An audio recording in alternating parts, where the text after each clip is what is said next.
Chapter 1. Elena. My phone screen was cracked right down the middle, but I could still read the headline perfectly. It was bold, it was black, and it made me want to throw up. Dante Valenti released. Conviction overturned. I dropped the phone on the carpet. It landed face up next to an empty bag of spicy chips and a pile of unwashed laundry. I stared at it like it was a bomb that had just started ticking. He was out. He was not supposed to be out. The lawyers said 20 years. The news said 20 years. Every legal expert on the planet had said Dante Valenti would rot in that maximum security cell until his hair turned gray and his teeth fell out. That was the only reason I felt safe enough to pick up a pen in the first place. I stood up and paced the length of my tiny studio apartment. It took exactly 4 steps to get from the bed to the kitchen counter. I did it again. And again. My heart was hammering against my ribs like a bird trapped in a cage. 3 years early. He was out 3 years early. I looked at the stack of letters sitting on my nightstand. They were tied together with a blue ribbon because I was a sentimental idiot who thought playing with fire was romantic as long as the fire was behind bars. There were dozens of them. 2 years of my life written in black ink on cheap paper. In those letters, I was not Elena the invisible librarian who tripped over her own feet and apologized to furniture when she bumped into it. I was Sophia. Sophia was confident. Sophia was witty. Sophia did not spend her Friday nights eating junk food and reading romance novels alone. Sophia wore silk dresses and drank expensive wine and knew exactly what to say to a man like Dante Valenti. I walked over to the mirror hanging on the back of the bathroom door and looked at myself. This was the reality.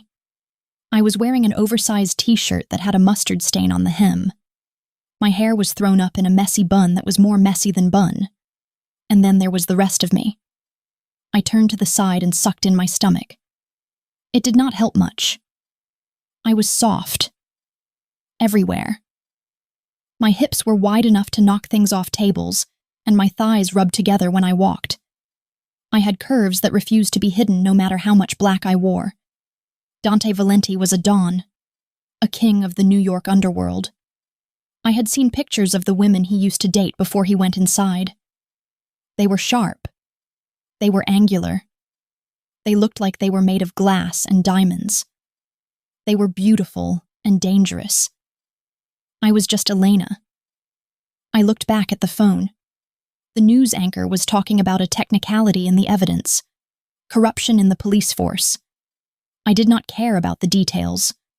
All I cared about was the fact that the most dangerous man in the city was walking free right now. And he had my address. Well, he had a P.O. box address. But a man like him did not need much time to turn a P.O. box into a street name and an apartment number. He probably had people for that. Scary people in suits who did not ask nicely. He would come looking for Sophia. He would expect the siren from the letters. The woman who teased him and challenged him and promised him things she had no business promising. Instead, he would find me. The thought made my blood run cold. It was not fear of violence. Not really. In 2 years of writing to him, he had never threatened me. He had been possessive and intense, and sometimes his words were so dark they made me shiver, but he had never been cruel. No. I was terrified of the look on his face when he saw me. I could picture it perfectly. He would knock on the door. I would open it.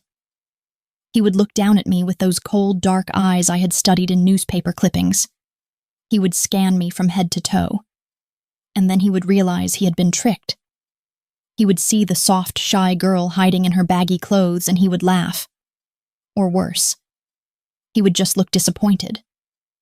He would look at me like I was a waste of his time. Like I was a fraud. I could not handle that. I could survive a lot of things, but I could not survive the humiliation of Dante Valenti looking at me and seeing nothing he wanted.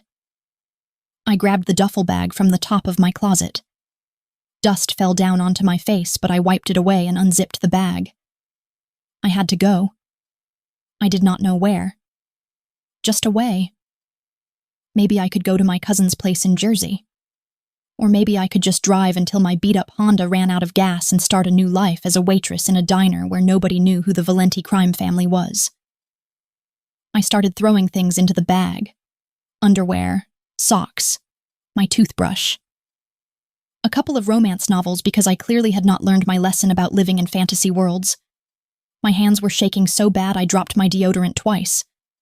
Why did I stop writing? That was the question he would ask if he found me. Why did I stop? I stopped 2 months ago when the rumors started that his appeal might actually work. Panic had set in then, but it was nothing compared to the blind terror I felt now. I had ghosted a mafia don. I had just stopped sending letters. No explanation. No goodbye. Just silence. He was not a man who was used to being ignored. In his last letter, he had asked me why I was taking so long to reply. The tone was not polite. It was demanding. He said he owned my words. He said I did not get to be silent unless he told me to be. I shivered and zipped the bag shut. I needed to move. Every second I wasted standing here feeling sorry for myself was a second he could be using to track me down. I grabbed my coat and wrapped it around myself tight. I checked the peephole on my front door. The hallway was empty. It was just the cracked beige paint and the flickering light bulb that the landlord refused to fix. I took a deep breath. You can do this, Elena. Just get in the car. Drive. Do not look back.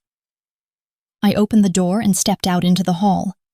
I turned to lock the door behind me, my keys jangling in, my trembling fingers. I was going to be fine. I was just overreacting. He probably had a million things to do now that he was free. He had a criminal empire to run. He had enemies to kill. He probably had forgotten all about the girl who wrote him letters about loneliness and favorite colors. I was nothing to him. Just a way to pass the time. I turned around to head for the stairs, and then I stopped. Because I had forgotten one thing. I had forgotten about the debt. My father was a gambler. A bad one. He owed money to everyone in this city, but he owed the most to the Valenti family. That was the only reason I knew Dante's name in the beginning. That was why I started writing. I thought maybe if I humanized myself to him, if I made a connection, he might go easy on my dad when he got out. It was a stupid plan. A naive plan. But it was the only plan I had. But now he was out. And my dad still owed the money. If I ran, Dante would not just let it go. He would go after the only leverage he had. My phone buzzed in my pocket. I pulled it out. It was a text from my dad. Elena. Are you watching the news? He is out. You need to come home. I am scared. I stared at the screen. My dad was a mess of a human being, but he was the only family I had. If I ran, Dante would find him. And if Dante found him and I wasn't there to plead his case. I dropped the duffel bag. It hit the floor with a heavy thud. I could not run. I stood there in the dim hallway feeling the tears prick at the corners of my eyes. I was trapped. I was absolutely trapped. If I stayed, Dante would find me. He would realize Sophia was a lie. He would see me for exactly what I was. But if I left, he would hurt my father. I let out a shaky breath that sounded more like a sob. I picked up the bag and walked back into my apartment. I closed the door and locked it. Then I slid the deadbolt home. Not that a deadbolt would stop Dante Valenti.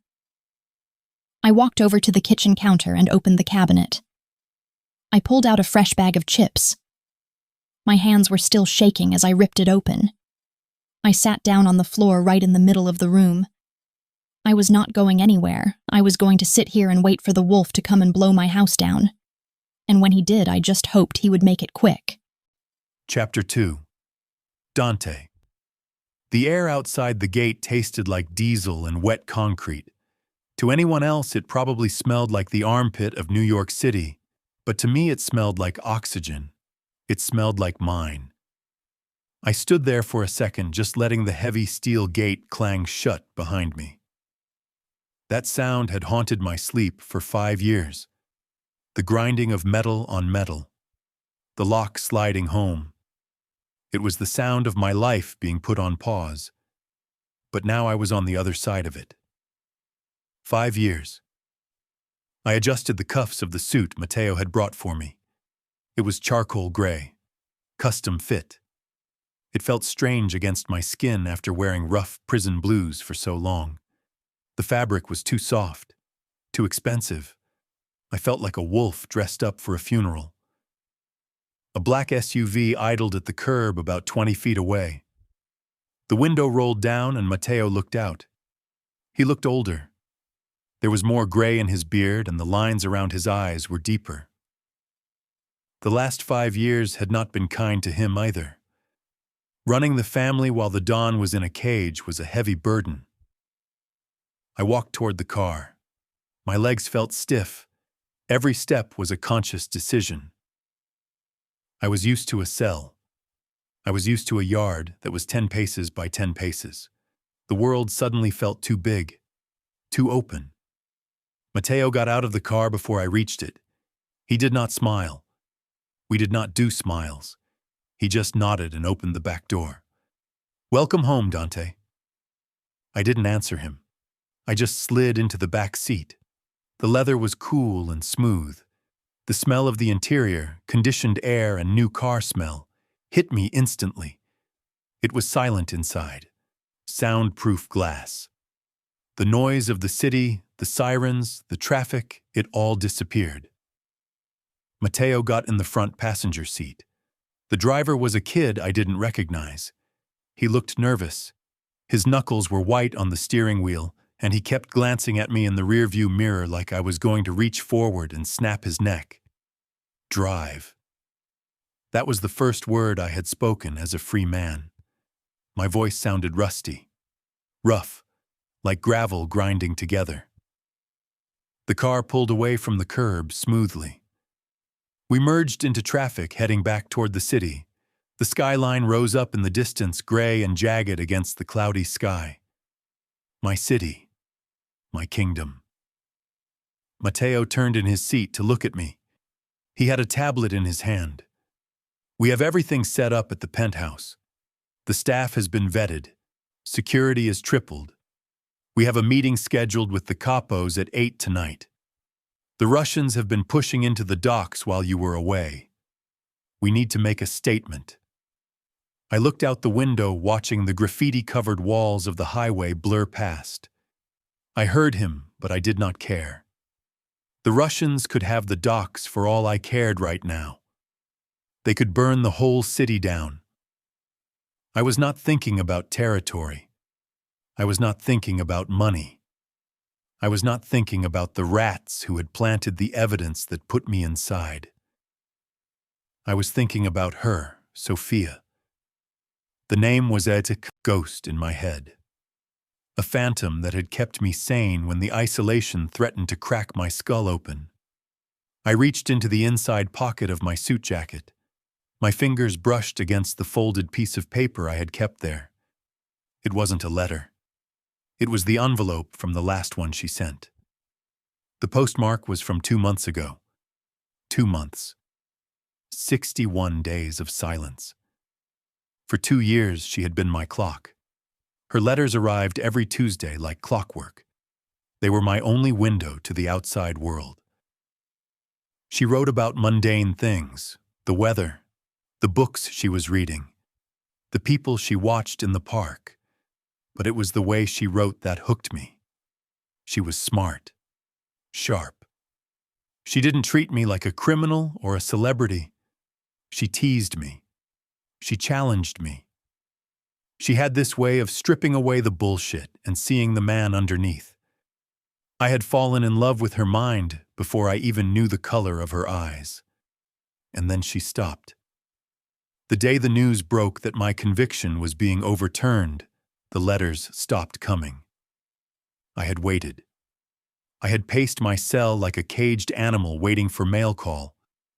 Every day the guard would walk past my bars and shake his head, and every day a little more of my humanity chipped away. Why? That was the question that burned in my gut. Why did she stop? Was she scared? Did she find someone else? Was the idea of me only attractive when I was locked away safe and unable to touch her? Matteo was still talking. He was listing numbers, profit margins, casualties. I held up my hand. He stopped talking instantly. The silence in the car was sudden and heavy. I don't care about the Russians, Matteo. Matteo blinked. He looked confused. But Dante, I said, I don't care. Not today. I pulled the envelope out of my pocket and held it up. The paper was worn soft from how many times I had held it. The handwriting on the front was elegant. Looping cursive. It looked like the handwriting of a woman who knew her worth. I want you to find this. Matteo squinted at the envelope. A P.O. box? I nodded. Find out who owns it. Find out where they live. I want a name. I want an address. And I want it within the hour. Matteo looked at me like I had lost my mind. We are in the middle of a war, Dante. You have been gone 5 years. The family needs to see you.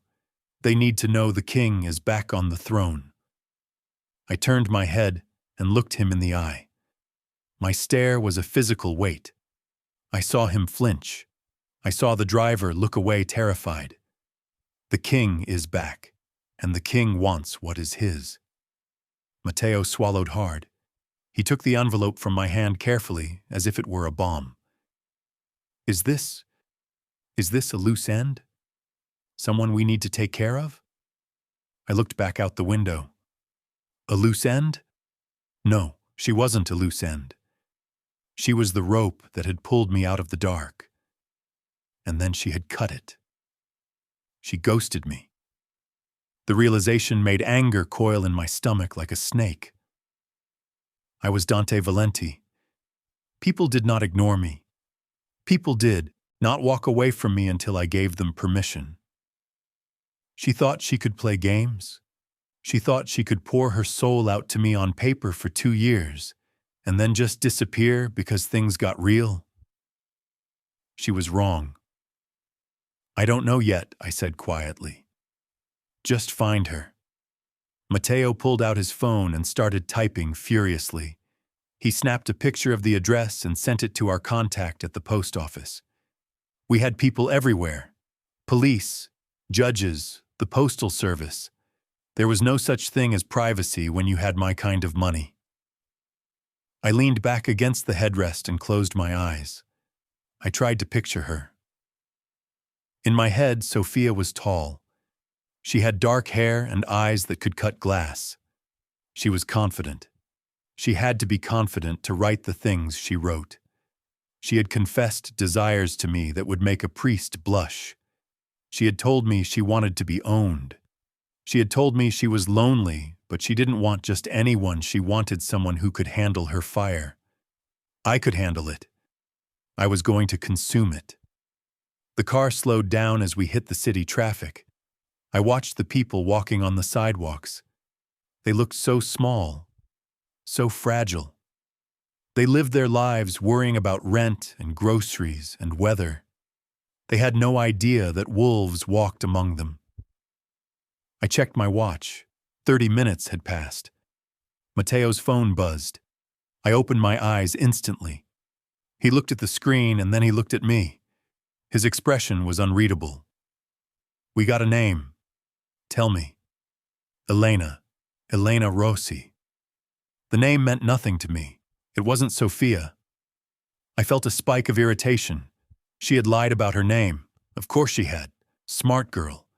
But not smart enough. Address? Matteo hesitated. Dante, you know that name, right? Rossi? I frowned, thinking. Rossi? It was a common name, but then it clicked. Frankie Rossi, the gambler? Matteo nodded. That's his daughter. I let out a low, humorless laugh. The sound frightened the driver enough that the car swerved slightly. Frankie Rossi owed the family $500,000. He had been dodging payments for 6 months. I had ordered his legs broken a week before I got arrested, but the order never went through because of the indictment. So Sophia, Elena, was the daughter of a degenerate gambler who was drowning in debt to me. It all made sense now. The letters, the connection. She probably started writing to me to beg for her father's life, to try and gain favor. But then why stop? If she was writing to save her dad, she should be writing more now that I was out. She should be at my doorstep begging, unless she was scared. Unless she realized that she had gotten too close, that she had given me too much. I remembered a letter from a year ago. She had written, "I feel like I'm invisible to the world, Dante. But when I write to you, I feel seen. I feel like you are the only one who really knows me." Was that a lie too? Was it all a manipulation? The anger in my gut turned into something colder. Something harder. "Where is she, Matteo?" "She has an apartment in Queens. The address is here." I didn't take the phone. I just stared at the back of the driver's head. "Take us there." Matteo turned around fully now. "Dante, listen to me. We can send some guys to pick her up. You don't need to do this yourself. You need to go to the penthouse. You need to shower. You need to prepare for the meeting." I leaned forward. My voice was a whisper, but it filled the car. "I am not sending boys to do a man's job. She is mine to collect." Matteo sighed. He knew better than to argue when I had that tone. He tapped the divider and gave the driver the address. The car made a U-turn. I sat back and watched the city roll by. Elena Rossi. The name tasted different than Sophia. It sounded softer. It didn't matter what her name was. She had opened a door. She had invited me in, and now she was trying to slam it shut in my face. She was going to learn very quickly that you don't slam doors on Dante Valenti. I touched the breast pocket of my jacket again, feeling the crinkle of the envelope. I wasn't going there to hurt her. Not really. I wasn't going there to break her legs like her father deserved. I was going there to get what I was owed. She had given me her mind in those letters. She had given me her soul, and now I was coming for the rest of her. Chapter 3. Elena.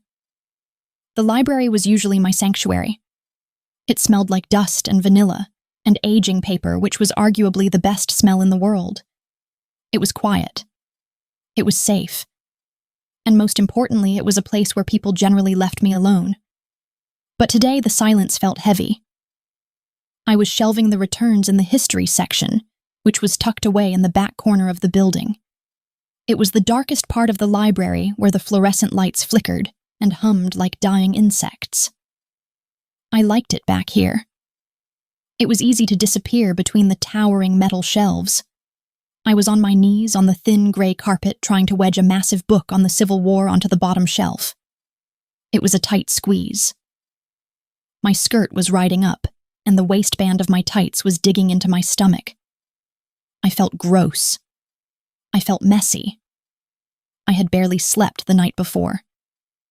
I had spent 12 hours sitting on my floor staring at the door waiting for it to be kicked in.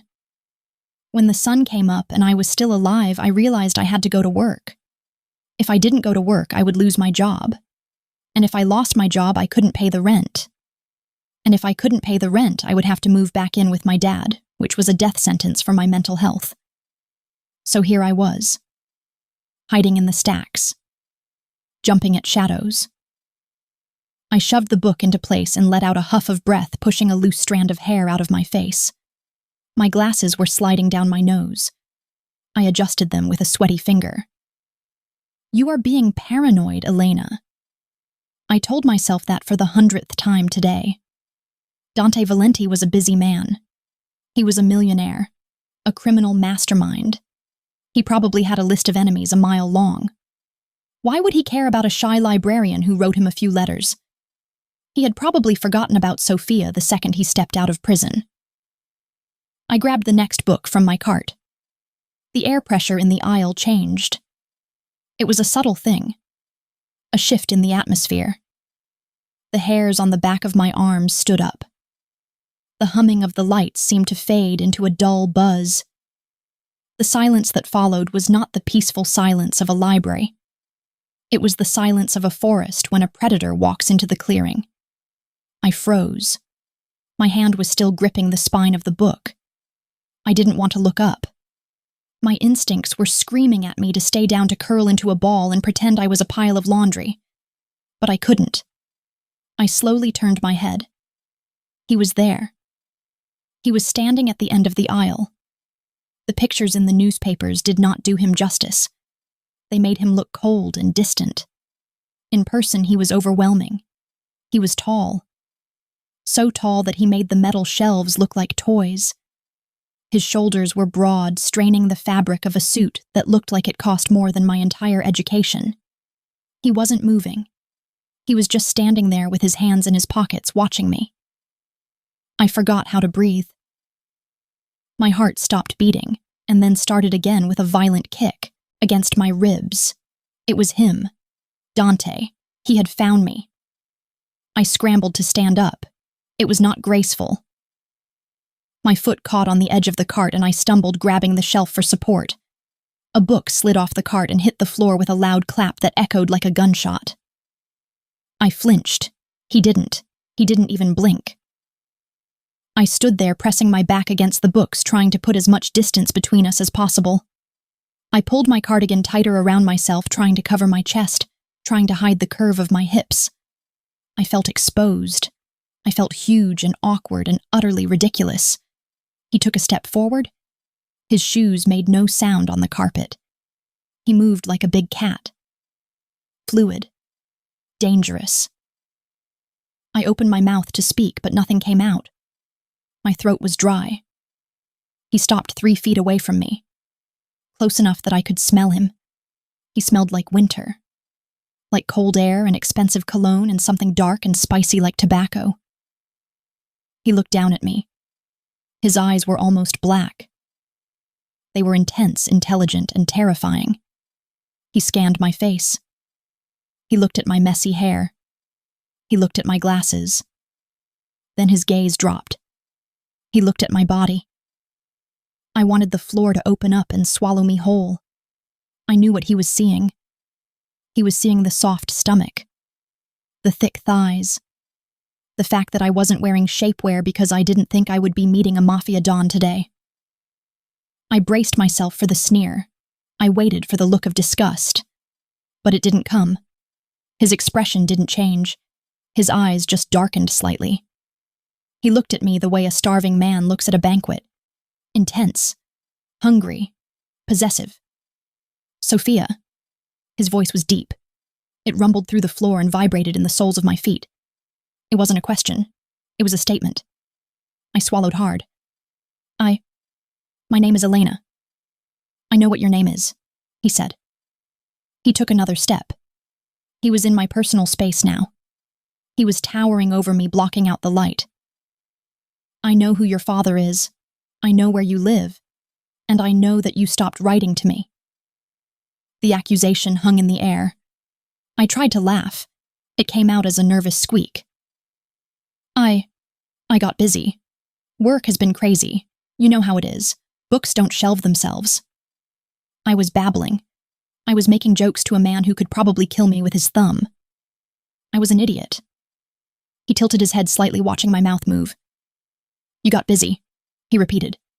His tone was flat. He didn't believe me. Yes, I lied. Just life. He reached out. I flinched, squeezing my eyes shut, expecting a hit. I felt his fingers brush against my chin.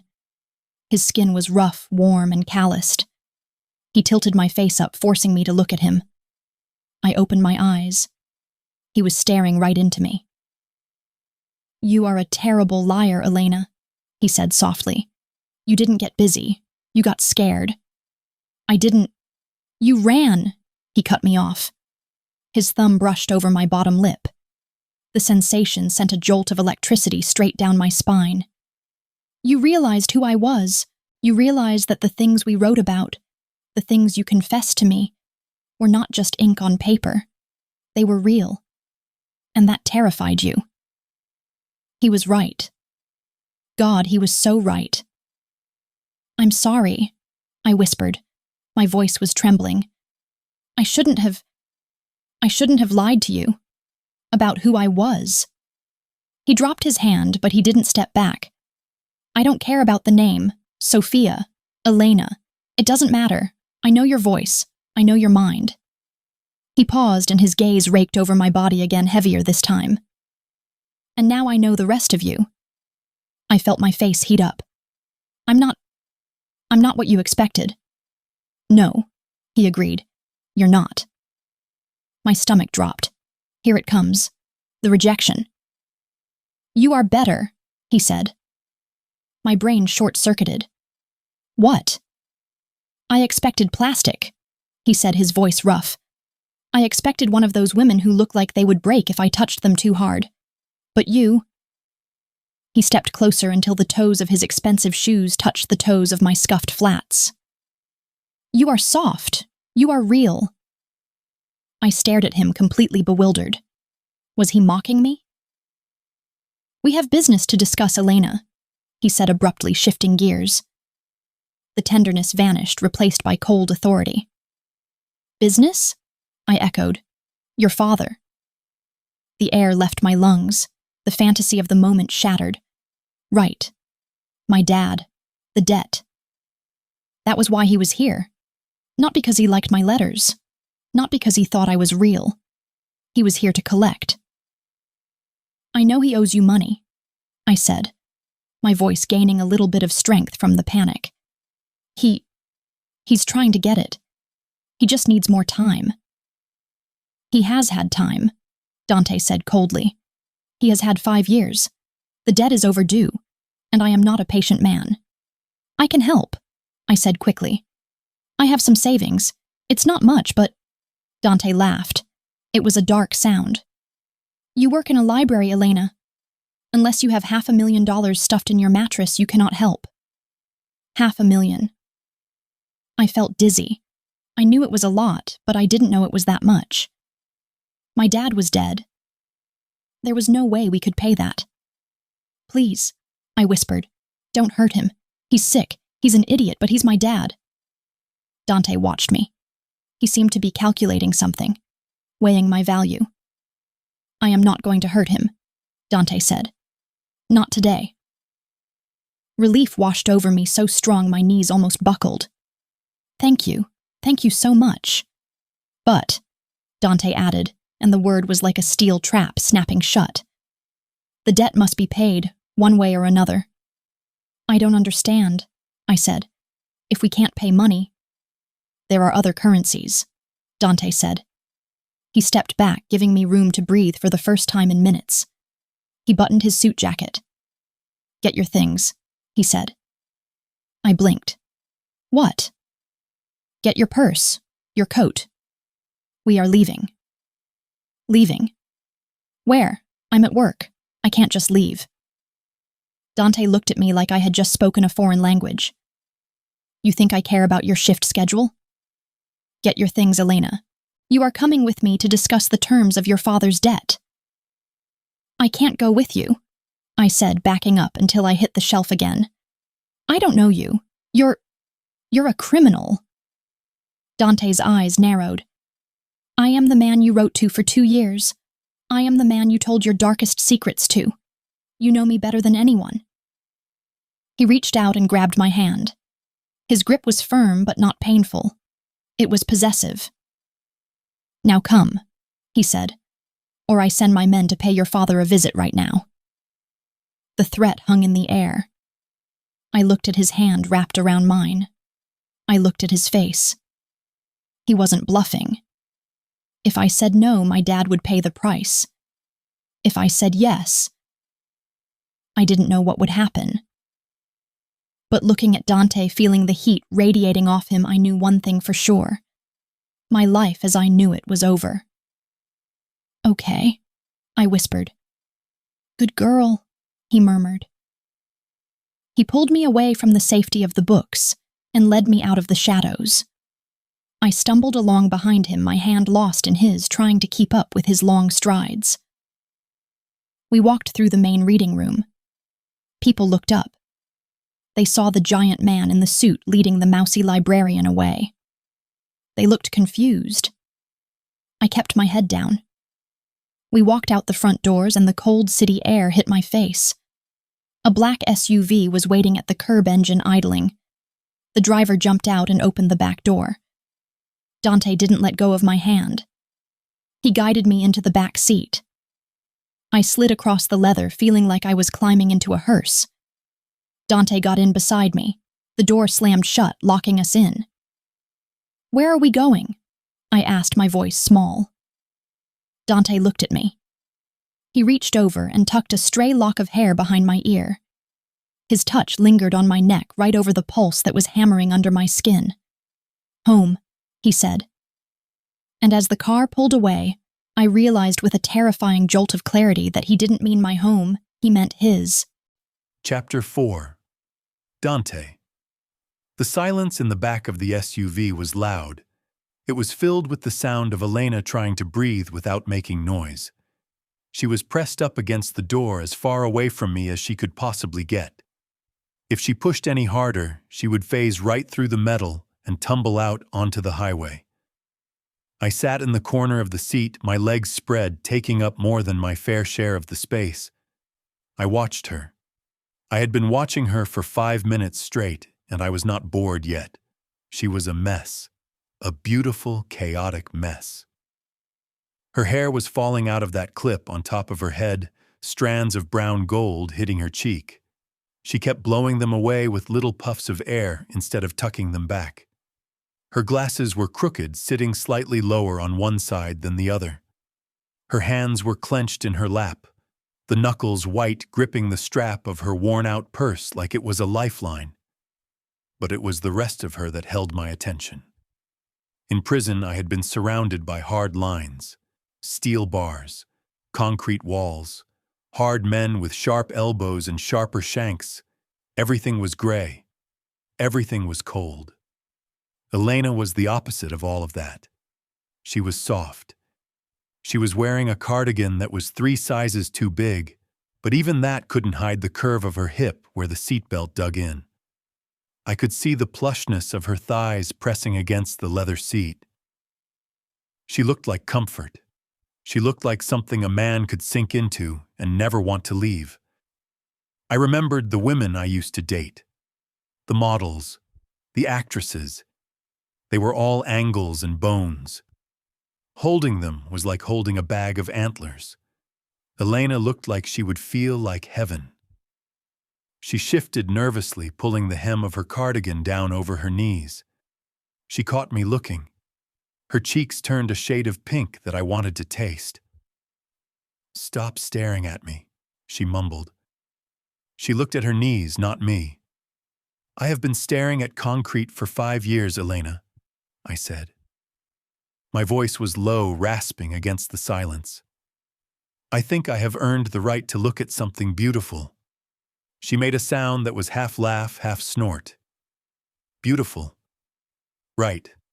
I'm a librarian covered in dust who hasn't been to a gym in 3 years. You don't have to mock me." I frowned. The irritation spiked in my chest again. She really believed that. She really thought I was making fun of her. I leaned forward. The movement made her jump. I reached out and caught her chin, turning her face toward me. Her skin was warm, soft as velvet. Her eyes widened behind the lenses of her glasses.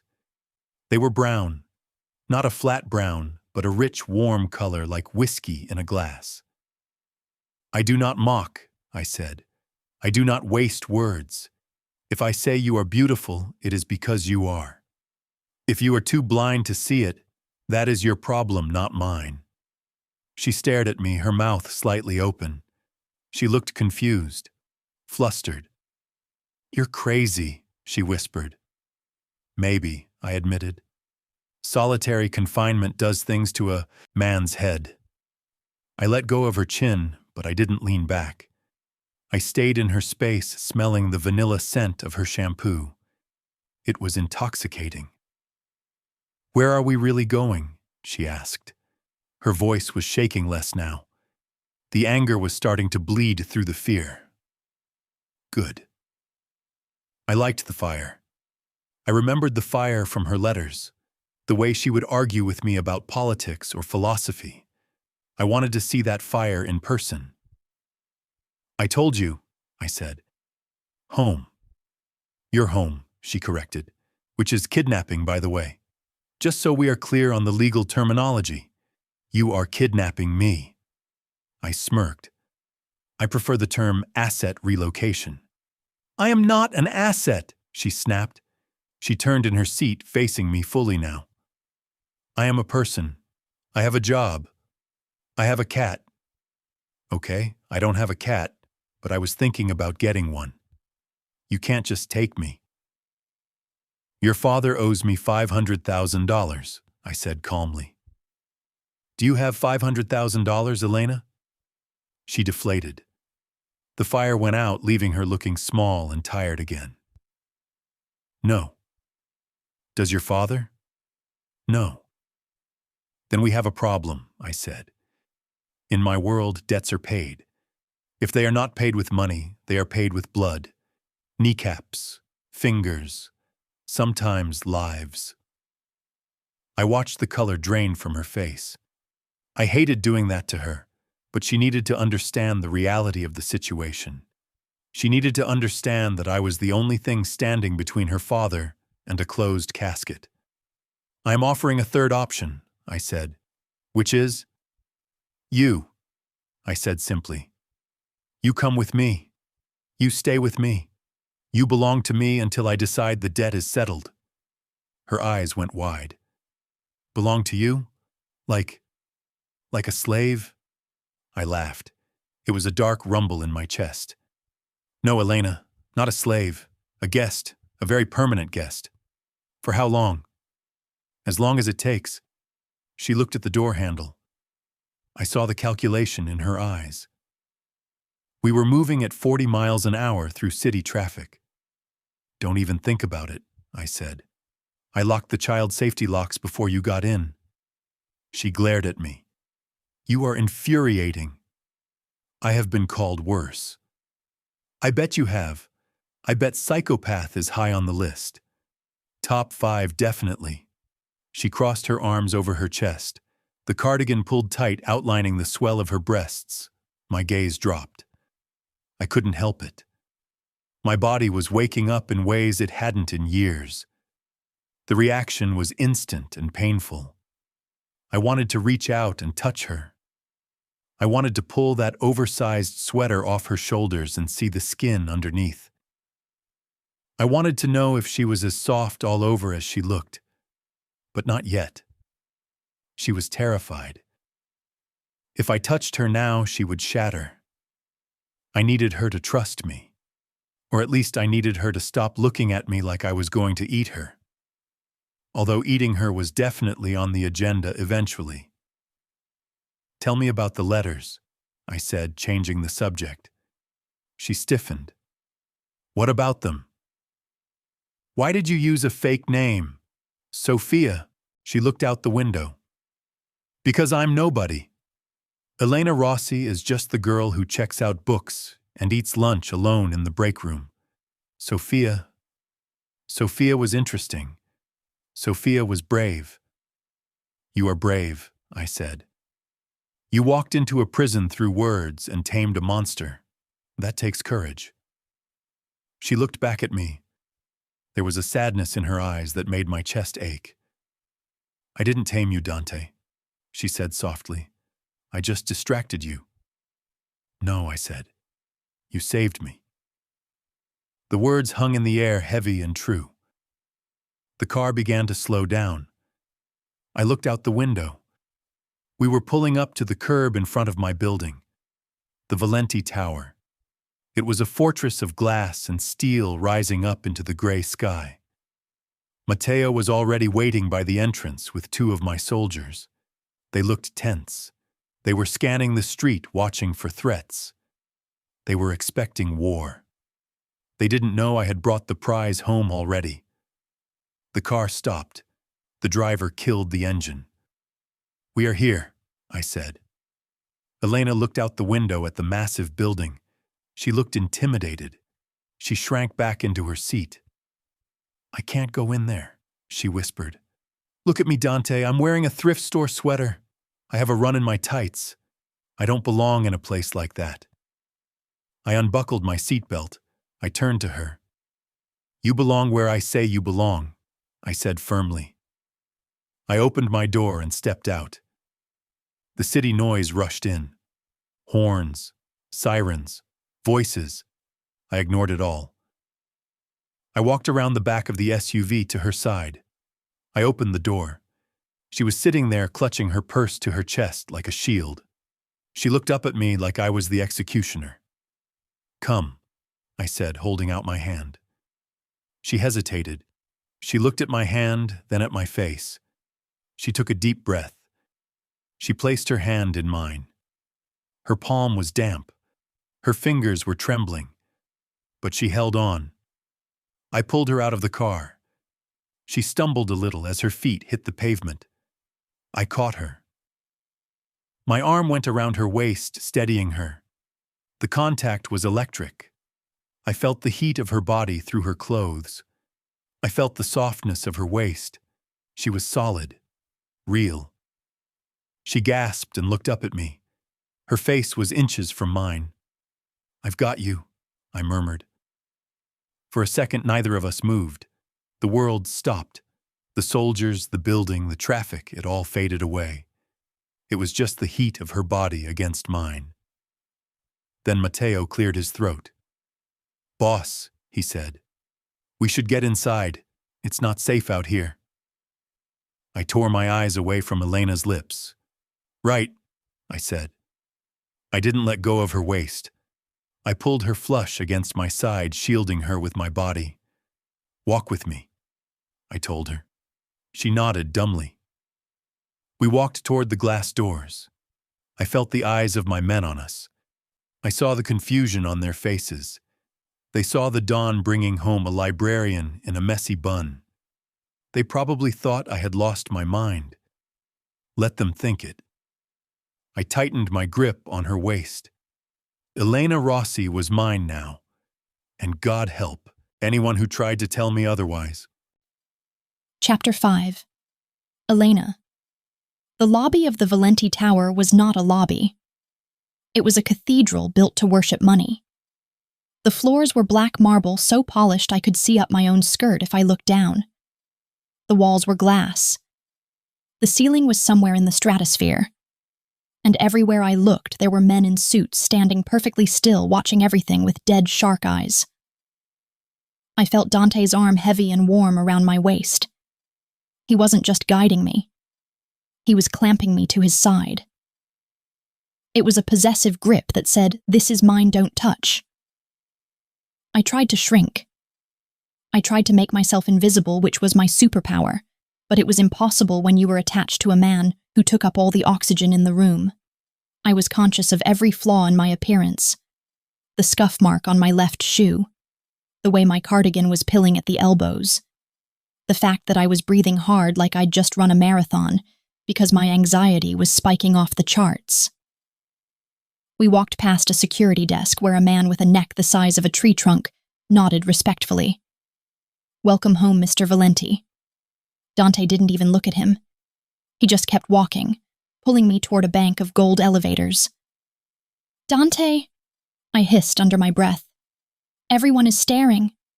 "Let them stare," he said, staring straight ahead. "They have never seen the boss with a woman before. It is a novelty." "I look like I'm being arrested," I muttered. "You look like you are with me," he corrected. "That is all that matters." He pressed the button, and the doors slid open instantly, like they had been waiting for him. We stepped inside. It was the largest elevator I had ever seen. There were no buttons, just a panel that scanned a keycard Dante pulled from his pocket. The doors closed, shutting out the lobby, shutting out the world. And then it was just us. And the mirrors. Of course, the elevator was mirrored. All 3 walls were floor-to-ceiling reflective glass. I was suddenly surrounded by 3 versions of myself, and every single one of them looked horrific. I saw the contrast. That was the worst part. Standing next to Dante, I looked like a disaster. He was sharp lines and tailored wool and dangerous elegance. I was soft edges and messy hair and cheap polyester. I looked round, short, dumpier than usual because I was slouching. I quickly looked away from my reflection, staring at the floor, counting the specks of gold in the marble. "Look at yourself," Dante said. His voice was low, trapped in the small space. I shook my head. "No, thank you." "Elena." I said no. I felt his hand move from my waist to my chin. He tilted my head up gently but firmly. He turned me until I was facing the mirror on the right. "Open your eyes," he ordered. I squeezed them shut tighter. "Why are you doing this? Is this part of the punishment? Humiliating me?" "Open them." I slowly peeled my eyes open. I saw us. A giant man in a gray suit looming over a curvy woman in a beige cardigan. His hand was on my face, his thumb resting on my cheekbone. He wasn't looking at himself. He was looking at my reflection, his eyes dark and unreadable. "I see a woman who is terrified of her own power," he said softly. "I don't have power, Dante," I argued, my voice trembling. "I have a library card and a mountain of student debt. That's not power." "You have power over me," he said. The words were so quiet I almost missed them. I looked at his reflection. He meant it. He wasn't mocking me. He looked captivating and captivated. The elevator dinged, saving me from having to respond. The doors slid open. "Penthouse," Dante announced, guiding me out. If the lobby was a cathedral, the penthouse was Olympus. It was an open-concept space that spanned the entire top floor of the building. 3 walls were nothing but glass, offering a panoramic view of the New York City skyline that would cost a normal person a lifetime of earnings to rent for a night. The furniture was sleek, modern, and Italian leather. Everything was black, white, or chrome. It was beautiful. It was cold. It looked like nobody actually lived here. Do you live here alone?" I asked, stepping onto the plush white rug that I was terrified of dirtying with my shoes. "I did," Dante said, closing the door behind us. The lock engaged with a heavy thud that echoed in my chest. "Now I live here with you." He walked past me, peeling off his suit jacket. He tossed it onto a black leather sofa with a casual grace that made my mouth go dry. Underneath, he was wearing a white dress shirt, the top 2 buttons undone, sleeves rolled up to his forearms, revealing tattoos I hadn't seen before. Ink crawled up his wrists, disappearing under the fabric.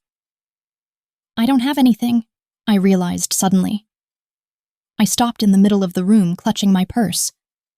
"Dante, I don't have clothes. I don't have my contact lens solution. I don't have anything." He walked over to a wet bar in the corner and poured himself a drink.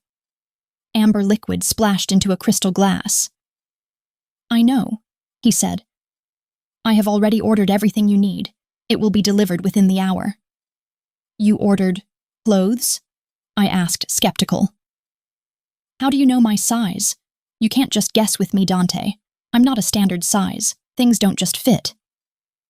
He turned around, leaning against the bar, taking a sip of his drink. His eyes traveled over me again, slow and measuring. It felt like he was taking a tape measure to my hips. "I have a very good memory," he said.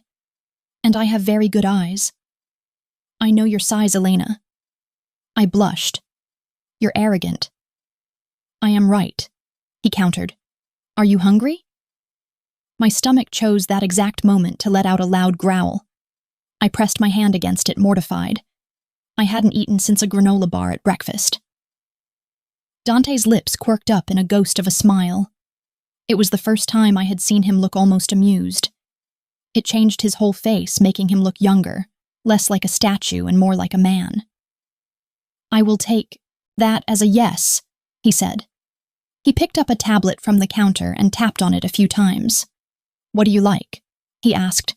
Italian? Thai? Steak? I don't care, I said. Anything. Italian, he decided. From Antonio's. It is the only place in the city that makes sauce correctly. He tapped a few more times, then set the tablet down. Sit, he said, pointing to the sofa. I'm afraid to sit on it, I admitted. It costs more than my education. It is a couch, Elena. It is made for sitting. Sit.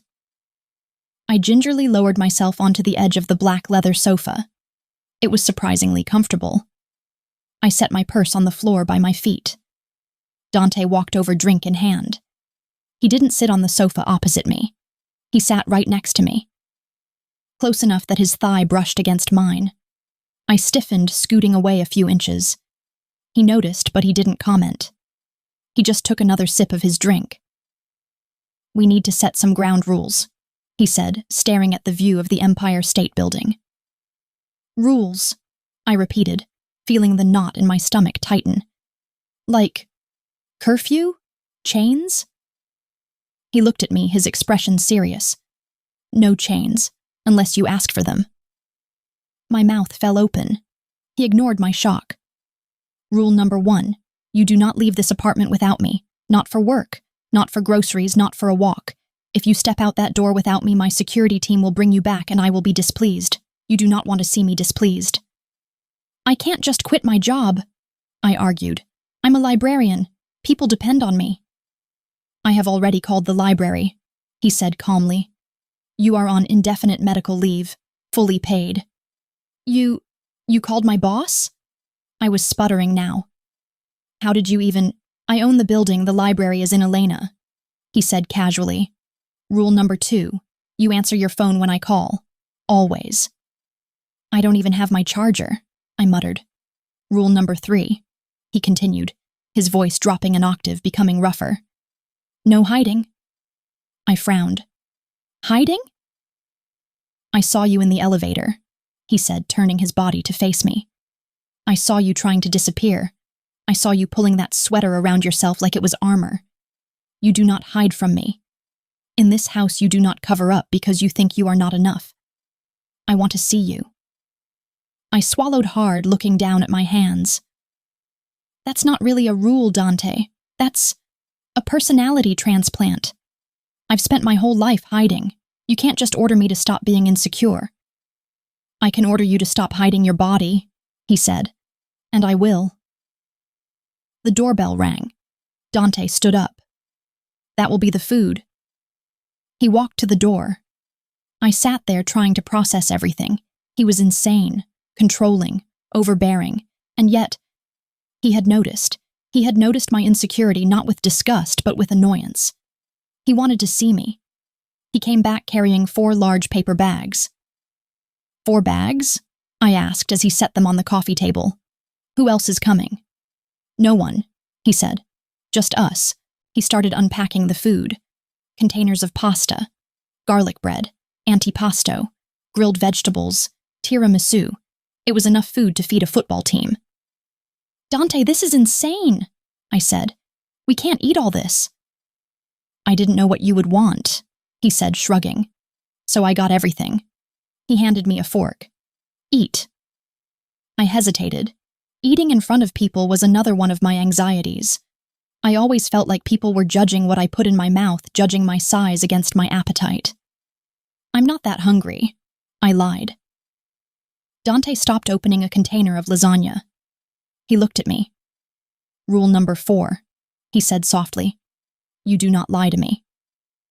He scooped a massive portion of lasagna onto a plate and put it in front of me. Then he added 2 pieces of garlic bread. Eat, Elena, he said. I like a woman with an appetite. He sat back down next to me and started eating directly from a container of penny. He ate with a robust, unself-conscious hunger. He didn't wipe his mouth daintily. He just ate. It was strangely comforting. I picked up my fork. I took a small bite of the lasagna. Oh my God, I moaned before I could stop myself. It was the best thing I had ever tasted. Rich, creamy, perfectly seasoned. Dante stopped chewing. He looked at me, his eyes darkening at the sound I had made. Good? He asked. Amazing, I admitted. I took another bite. Then another. The hunger took over. I ate. I ate until I was full, and then I ate a little more because Dante kept pushing the garlic bread toward me. For the first time all day, the knot of anxiety in my chest loosened just a fraction. We ate in silence, but it wasn't the heavy silence of the library. It was a companionable silence. The kind of silence you share with someone you know well. And that was the terrifying truth. I did know him. I knew he liked spicy food. I knew he hated the sound of rain against glass. I knew he was afraid of dying alone. I put my fork down, leaning back against the sofa. I'm going to explode. Dante looked at my plate, which was clean. He looked satisfied. Primal satisfaction. Like he had provided for his mate and she was fed. Good, he said. He stood up and gathered the empty containers. The bedroom is down the hall to the right, he said. The bathroom is attached. Your clothes should be there by now. Wait, I said, standing up too quickly. The room spun for a second. The bedroom? Singular? Dante paused. He looked back at me. Yes, the bedroom. Where are you sleeping? I asked, my voice small. He looked at me for a long moment. The air in the room grew heavy again, charged with that electricity I couldn't explain. I have not decided yet, he said, but tonight you sleep in my bed. I want you where I can find you if I wake up. Dante, I can't. Go shower, Elena. He cut me off, gentle but firm. Wash the day off. Put on something that doesn't smell like old books and fear. We will talk about sleeping arrangements when you are clean. He turned and walked toward the kitchen, leaving me standing there in the middle of his $1 million living room, feeling full confused and terrified of the fact that I actually wanted to go sleep in his bed. I grabbed my purse and walked down the hall. To the right. Into the lion's den. Chapter 6. Dante. The water was running. I stood in the center of the living room holding a glass of whiskey that I hadn't taken a sip of in 10 minutes. My entire world had narrowed down to the sound of water rushing through pipes behind the closed bedroom door. I knew the layout of this penthouse better than the back of my hand. I knew that the master bathroom had frosted glass walls. I knew that the shower was big enough for 2 people. Maybe 3. I knew that right now Elena was standing under the spray naked, washing the scent of old books and fear off her skin. I took a drink. The whiskey burned on the way down, but it did nothing to put out the fire in my blood. I should be working. My phone was vibrating on the kitchen counter. Matteo was probably losing his mind. The capos were expecting a sit-down at 8. The Russians were moving product through Red Hook. The commission was waiting for me to kiss the ring or cut off a hand. I didn't care. For 5 years I had cared about survival. I had cared about keeping my shank sharp and my back to the wall. I had cared about the politics of a cage. Now I cared about the woman in my shower. I walked over to the stack of shopping bags that had been delivered 10 minutes ago. My personal shopper was efficient. I had sent her a text with measurements that I had estimated with my eyes and a few descriptors. Soft, curvy, classy, no polyester. I looked inside the top bag. Silk, cashmere, lace. I reached in and pulled out a slip of black lace. It was tiny. It was expensive. And it was going to look devastating on her. Elena didn't know what she was. She looked in the mirror and saw flaws. I looked at her and saw a masterpiece that just hadn't been framed properly yet. She thought her curves were something to hide under baggy sweaters. I intended to spend the next few weeks, or years, proving to her that they were something to be worshipped. The water stopped. The silence that followed was heavy. I put the lace back in the bag and walked over to the floor-to-ceiling window. The city was lighting up below me, a grid of gold and white against the darkness. It was my city. I had fought for it. I had bled for it. But staring at it now, it felt empty. I heard the bathroom door open, then the click of the bedroom door handle. I turned around. Elena was standing in the hallway. The air left my lungs in a rush. She was wearing the silk pajama set I had ordered. It was a deep emerald green, the color of old money and jealousy. The fabric was liquid, sliding over her skin like water. It clung to her hips. It draped over her breasts. The top button was undone, showing the creamy skin of her throat and just a hint of her collarbone. Her hair was wet, darker now that it was damp, falling in loose waves around her shoulders. She had scrubbed her face clean. No glasses, no makeup. She looked fresh. She looked young. And she looked terrified. She was clutching the door frame like she was ready to bolt back inside and lock the door. "It fits," I said. My voice was rougher than I intended. She looked down at herself, pulling at the hem of the silk top. Yes, it fits. It feels like I'm wearing water. Is this silk? Real silk?" "Yes. I've never worn real silk before," she murmured. She rubbed the fabric between her thumb and forefinger. "It feels like it costs more than my car." "It probably does," I said. I walked toward her. I couldn't help it. I was a moth and she was the flame. I stopped a few feet away, giving her space, but close enough that I could smell her. The vanilla was gone, replaced by the scent of my body wash. Sandalwood and citrus. She smelled like me. That realization hit me low in the gut. "You smell better," I said. She blushed. Her skin turned that shade of pink that I was becoming addicted to. "I used your soap.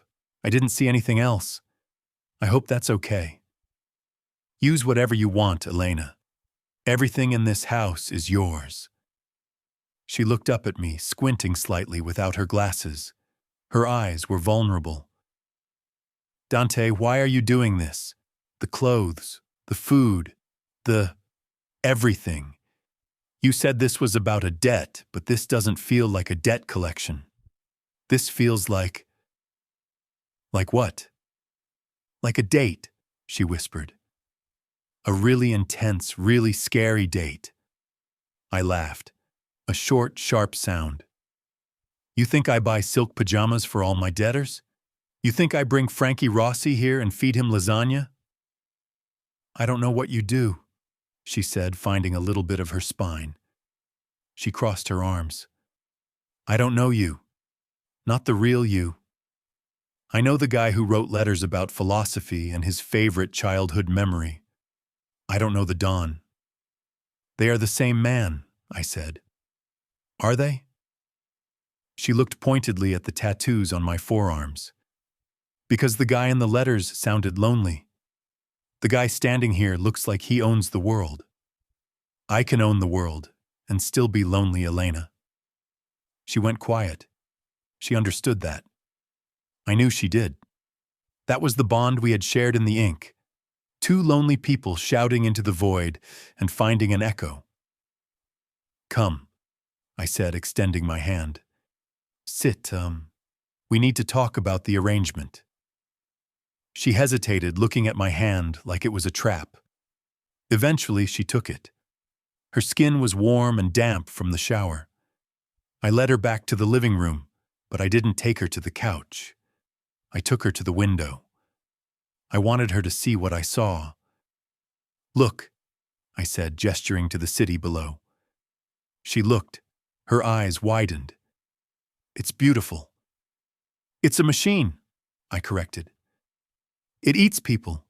It chews them up and spits them out. Your father is one of the people it chewed up." She stiffened, pulling her hand away. "Don't talk about him like he's dead."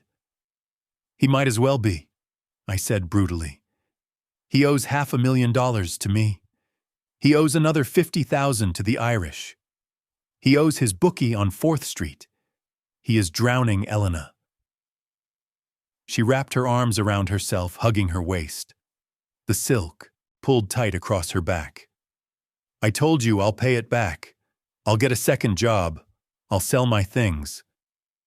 I turned to face her, leaning my hip against the glass. You earn $40,000 a year as a librarian. After taxes and rent, you have maybe $200 of disposable income a month. It would take you 200 years to pay off the principal of his debt. That is not counting the interest. She bit her lip. So what? You're going to kill him? No, I said. I'm going to forgive the debt. She froze. She looked up at me, hope warring with suspicion in her eyes. You are? Yes. I will wipe the slate clean. I will call off the dogs. I will even pay off the Irish so they don't break his thumbs. Why? She breathed. Why would you do that? Because you are going to pay it for him. She took a step back. I told you I don't have money. I don't want your money, I growled.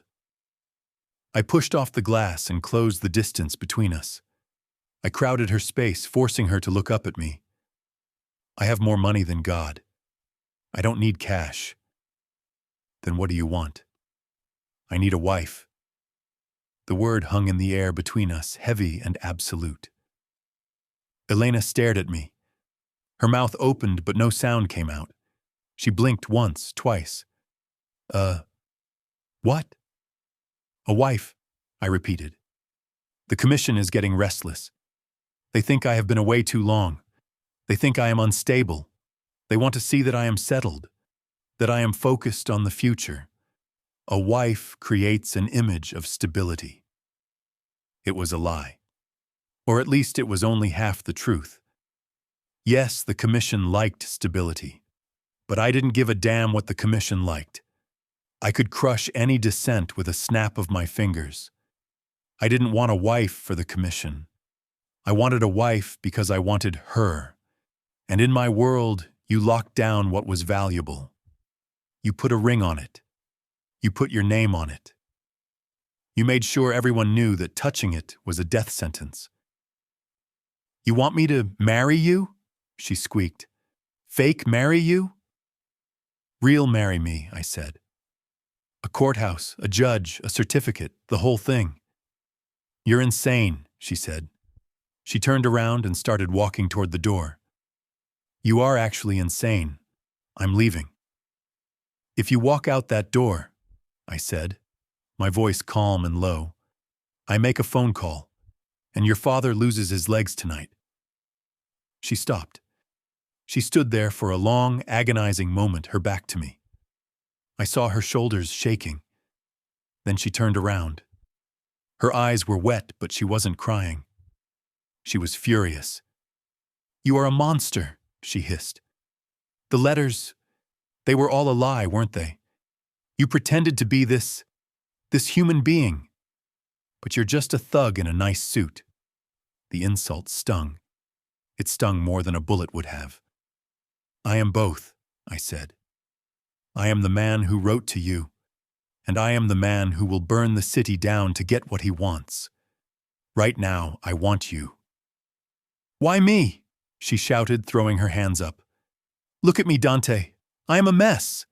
I am socially awkward. I'm curvy. I am not a mafia wife. You could have a supermodel. You could have a politician's daughter. Why do you want the librarian with the credit card debt? Because the supermodel doesn't know what it feels like to wake up in the middle of the night screaming because the silence is too loud, I said quietly. She went still. Because the politician's daughter didn't write to me for 730 days without asking for a single dime, I continued walking toward her again. Because when I look at you, I don't see a mess, Elena. I see the only real thing in my life. I stopped right in front of her. I reached out and took her hand. It was trembling. Marry me, I said. And your father is free. You live here. You want for nothing. You are protected. You are worshipped. Worshipped, she scoffed, a tear finally escaping and rolling down her cheek. I'm a prisoner. Be my prisoner then, I whispered, leaning down until our foreheads were almost touching. Be my prisoner. Be my queen. Just be here. She stared into my eyes, searching for something. I didn't know what she saw. I hoped she saw the desperation underneath the command. I hoped she saw that I was terrified too. Terrified that she would say no and I would have to let her go, because despite my threats, I knew I couldn't actually hurt her. How long? She asked brokenly. Forever, I wanted to say. Until the debt is paid, I said instead. How is it calculated? She asked the librarian in her trying to find logic in the chaos. Is it a year, 2? We will see, I said. She took a deep breath. She looked down at their joined hands, my large tattooed hand engulfing her small soft one. If I say yes, she said, looking back up her whiskey eyes fierce. If I do this, you don't touch me. I stiffened. Excuse me? You don't touch me, she repeated. I am not payment in that way. I will wear the ring. I will go to your dinners. I will live in your house. But I am not a prostitute, Dante. You don't get my body just because you bought my dad's debt. I stared at her. She was bargaining. She was standing in the penthouse of a killer telling him no. God, she was perfect. I felt a smile tugging at the corner of my mouth. Fine, I said. I won't touch you. Her shoulders slumped in relief. Okay. Then, okay. But, I added, lowering my voice to a velvet whisper, I won't touch you until you ask me to. She glared at me. I will never ask you to. We'll see, I said. I lifted her hand to my mouth. I kept my eyes on hers as I pressed a kiss to her knuckles. Her breath hitched. I felt her pulse jump under my lips. Deal? I asked against her skin. She shivered. It rippled through her whole body. Deal, she whispered. I dropped her hand. Good, I said, turning away before I did something stupid like kiss her properly and break our agreement 5 seconds after making it. Go to sleep, Elena. We have a busy day tomorrow. What's tomorrow? She asked, warily. Tomorrow we get the ring, I said, and tomorrow you meet the family. I walked to the bar and poured myself another drink. I listened to the sound of her bare feet retreating down the hall. I waited until I heard the bedroom door click shut.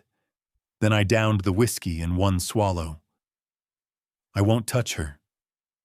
I looked at my reflection in the dark window. Liar, I said to the glass. Chapter 7.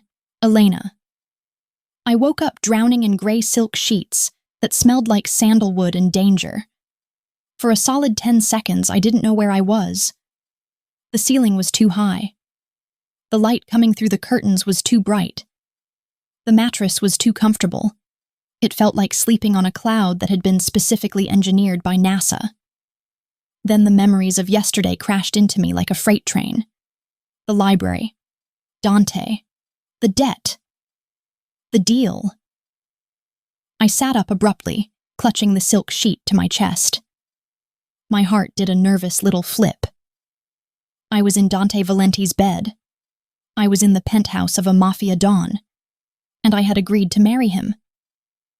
Oh, God, I whispered into the empty room. What have I done?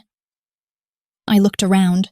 The room was massive, minimalist, and masculine. Black furniture, gray walls, abstract art that looked angry. It was spotless. There wasn't a single sock on the floor or a water glass on the nightstand. It was a room belonging to a man who controlled everything in his environment. And now I was part of that environment. I swung my legs out of bed. The floor was heated. Of course it was. I padded across the room to the ensuite bathroom, caught a glimpse of myself in the mirror, and groaned. My hair was a bird's nest. My eyes were puffy from stress. I looked like a woodland creature that had been dragged into the city by mistake. I showered quickly, using the fancy products that smelled like citrus and money. When I stepped out, I found a garment bag hanging on the back of the door that definitely hadn't been there when I went in. There was a note attached to the zipper. Wear this. We leave in 30 minutes. D. My stomach twisted. I unzipped the bag. It was a dress. A red dress. I pulled it out and held it up. It wasn't just red, it was red. Like spilled wine, like a stop sign. It was a knit fabric, heavy and expensive, with long sleeves and a high neck, which was good. But the cut. The cut was predatory. It was designed to cling. No, I said to the dress. Absolutely not. I looked at the pile of clothes I had worn yesterday. My safe, baggy cardigan and my comfortable skirt. They had been taken away. The hamper was empty. He stole my clothes, I muttered, panic rising in my throat. He actually stole my clothes. I didn't have a choice. It was the red dress or the silk pajamas. I put the dress on. It slid over my head and settled on my body like a second skin. I turned to the mirror and flinched. It fit. It fit perfectly. And that was the problem. It hugged my chest, cinched at my waist, and traced the curve of my hips and thighs with unforgiving precision. There was nowhere to hide. My stomach wasn't flat.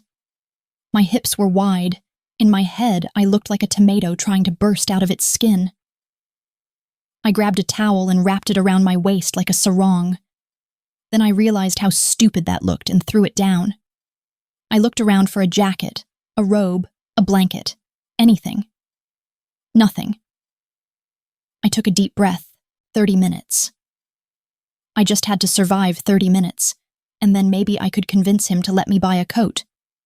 A very large, very thick coat. I walked out of the bedroom and down the long hallway toward the living room. Dante was there.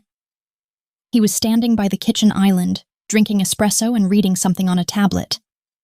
He was wearing a black suit today, crisp white shirt, no tie.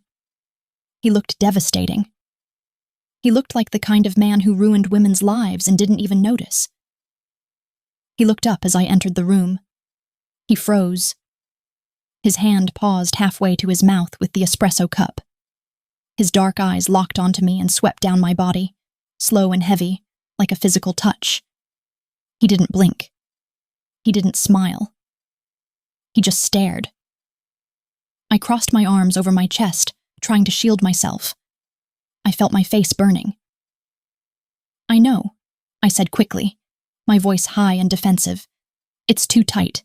It's too bright. I look ridiculous. If I could just have my old clothes back, I'll... Stop, he said. He set the cup down on the marble counter with a sharp clink. He walked around the island. He didn't rush. He moved with that predatory grace that made my knees feel weak. He walked straight toward me. I backed up. Dante, seriously. I can't go out like this. People will stare. I feel naked. You are not naked, he said, closing the distance. You are covered from neck to knee. It highlights everything, I argued, taking another step back. My heel hit the wall. I was trapped. Dante stopped inches from me. He was so big. He blocked out the light, the room, everything. All I could see was him, the sharp line of his jaw, the shadow of stubble on his cheeks, the intensity in those black eyes. It highlights the truth, he said. His voice dropped, vibrating through the small space between us. The truth is that I need a gym membership, I snapped, trying to use humor as a shield. And maybe some Spanx. He slammed his hand against the wall right next to my head. I gasped and flinched, pressing myself flat against the plaster. Do not, he growled, leaning in until his nose brushed against mine. Do not insult my wife. I'm not your wife yet, I whispered, my heart hammering against my ribs like a trapped bird. You are wearing my ring soon, he said. You are living in my house. You are mine, and I do not allow anyone to insult what is mine, not even you. He moved his other hand, boxing me in. I was surrounded by him. The scent of sandalwood and coffee was overwhelming. I couldn't breathe. I didn't want to breathe. "You think you are ugly," he said. It wasn't a question. "I think I'm not what you're used to," I managed to say. "I'm heavy, Dante. I'm soft. I take up space." "Good," he murmured. He leaned closer, his lips hovering over my ear. "I like that you take up space. I like that when I hold you, I will feel a woman, not a ghost." His breath ghosted over my neck, sending shivers racing down my spine. My legs felt like jelly. I wanted to melt into the floor. I wanted him to keep talking. "You look in the mirror and you see flaws," he whispered, his voice rough with something that sounded like hunger. "I look at you and I see a feast." He pulled back just enough to look me in the eye. His gaze dropped to my mouth, then back up. The air between us crackled. It was electric. It was hot.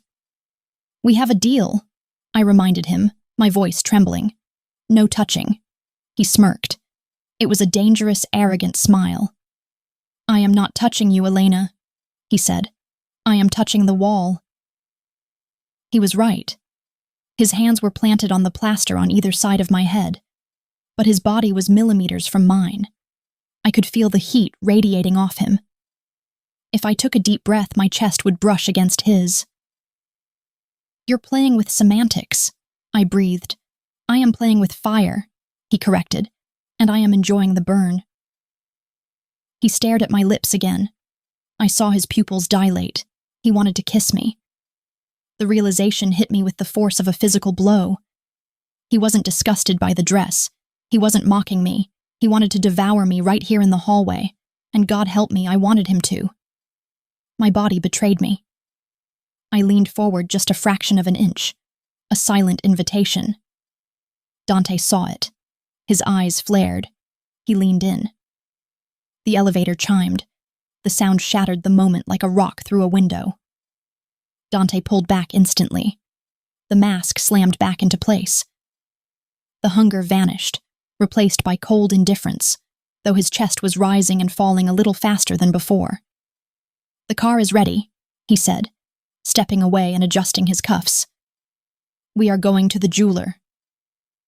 I stood there against the wall, trembling, feeling cold without his heat. I wrapped my arms around myself, trying to calm my racing heart. "Okay," I whispered. He looked at me one last time. His eyes lingered on the curve of my hip in the red dress. "Shoulders back, Elena," he commanded softly. "You are with me. You do not cower." I took a deep breath. I pushed off the wall. I pulled my shoulders back. "Fine," I said. "Let's go buy a ring." The jeweler wasn't a store. It was a vault. We took the car to a nondescript building in the Diamond District. We were buzzed through 3 sets of security doors before entering a private room that smelled like leather and quiet desperation. A small man with glasses and a nervous sweating problem was waiting for us. He had a velvet tray of rings laid out on a mahogany table. "Mr. Valenti," the man squeaked. "It is an honor, an absolute honor." Dante ignored the pleasantries. He pulled out a chair for me. I sat down, conscious of how the red dress rode up my thighs. Dante sat next to me, close enough that his knee pressed against mine. He didn't move away. "Show us the best," Dante said. Of course," the jeweler stammered. "I pulled these based on your specifications." He pushed the tray forward. I looked down and gasped. They were huge, massive diamonds, emerald cuts, cushion cuts, ovals. They sparkled so brightly under the halogen lights that it actually hurt my eyes. "These are—" I trailed off. "These are too big." "They are adequate," Dante said. He reached out and picked up a massive oval diamond set in platinum. He grabbed my left hand. "Dante," I hissed. "I can't wear that. I work in a library. I'll knock someone unconscious if I move my hand too fast." "You are not working in a library anymore," he reminded me, sliding the ring onto my finger. It was heavy. It felt like an anchor. And it was loose. It spun around my finger. Too big, Dante said, frowning. He pulled it off and tossed it back on the tray, with a carelessness that made the jeweler flinch. Try this one, the jeweler said, handing him a vintage-style ring. It was an emerald cut, surrounded by a halo of smaller diamonds. It was Art Deco. It was stunning. Dante slid it onto my finger. It fit perfectly. I stared at it. It was beautiful. It was the kind of ring you saw in movies, not on the hand of a girl who bought her clothes at discount outlets. Do you like it? Dante asked. I looked up at him. It's a lot, Dante. It's beautiful, but it's a lot. You are marrying the Dawn, he said simply. You need a ring that commands respect. This one says keep your distance. It says rob me, I countered. He laughed, a genuine low chuckle. He leaned in close, his voice dropping to a whisper so the jeweler couldn't hear. Let them try, he said. They will lose their hands. He looked at the ring, then at my face. He turned my hand over in his, examining my palm. He ran his thumb over the soft skin of my wrist. We'll take it, he told the jeweler.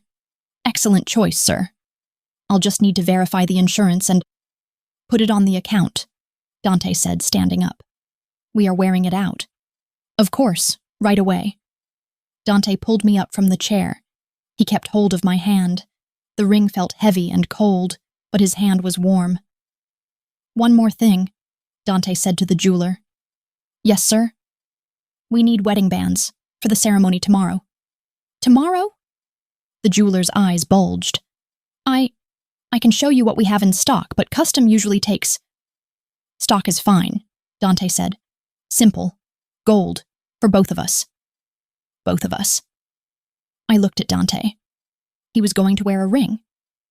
Men like him usually didn't. They didn't like being tied down. He caught my look. You mark me, I mark you, he murmured. That is the deal. The jeweler scrambled to bring out a tray of gold bands. Dante picked a thick, simple gold band for himself and a matching, thinner one for me. Done, he said. We walked out of the building 5 minutes later. The sunlight hit the diamond on my finger and sent a prism of light dancing across the sidewalk. I felt branded. Hungry? Dante asked as we got back into the SUV. Always, I said automatically, then clamped my mouth shut. Dante grinned. Good, because we have lunch with my mother in an hour. My stomach dropped. Your mother? Ma, he corrected. And don't worry, she's going to love you. Why?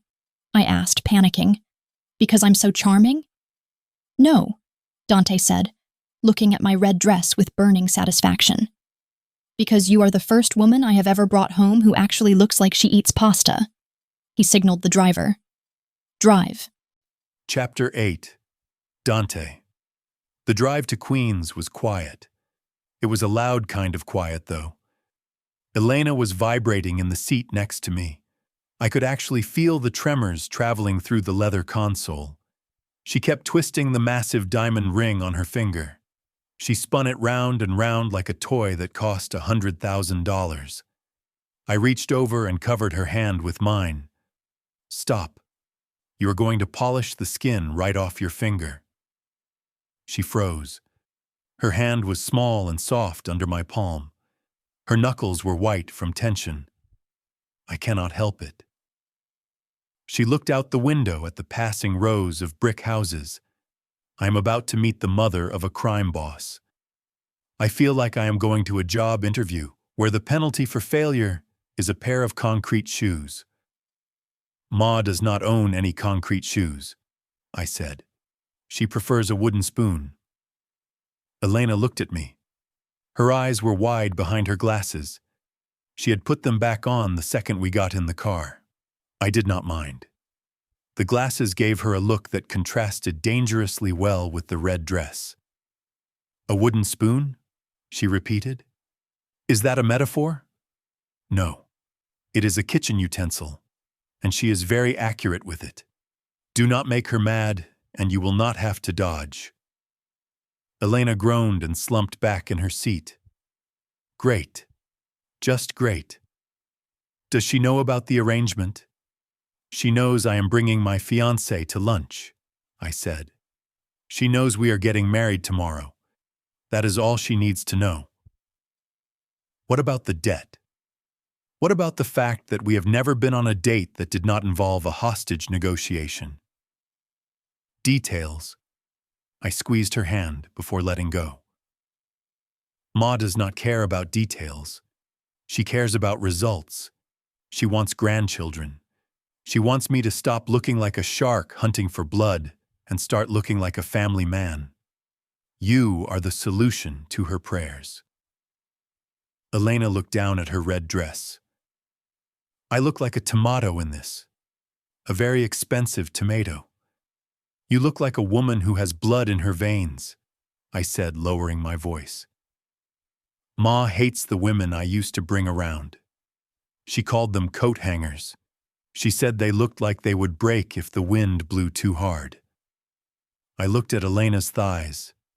I looked at the way the red knit fabric hugged them. There was nothing breakable about her. She was solid. Soft, yes, but substantial. We are here, I announced as the car turned into the driveway. It was guarded by a wrought iron gate and two men in suits who looked very out of place in the suburban neighborhood. My mother refused to leave the house I grew up in. It was a big brick 2-story in Whitestone.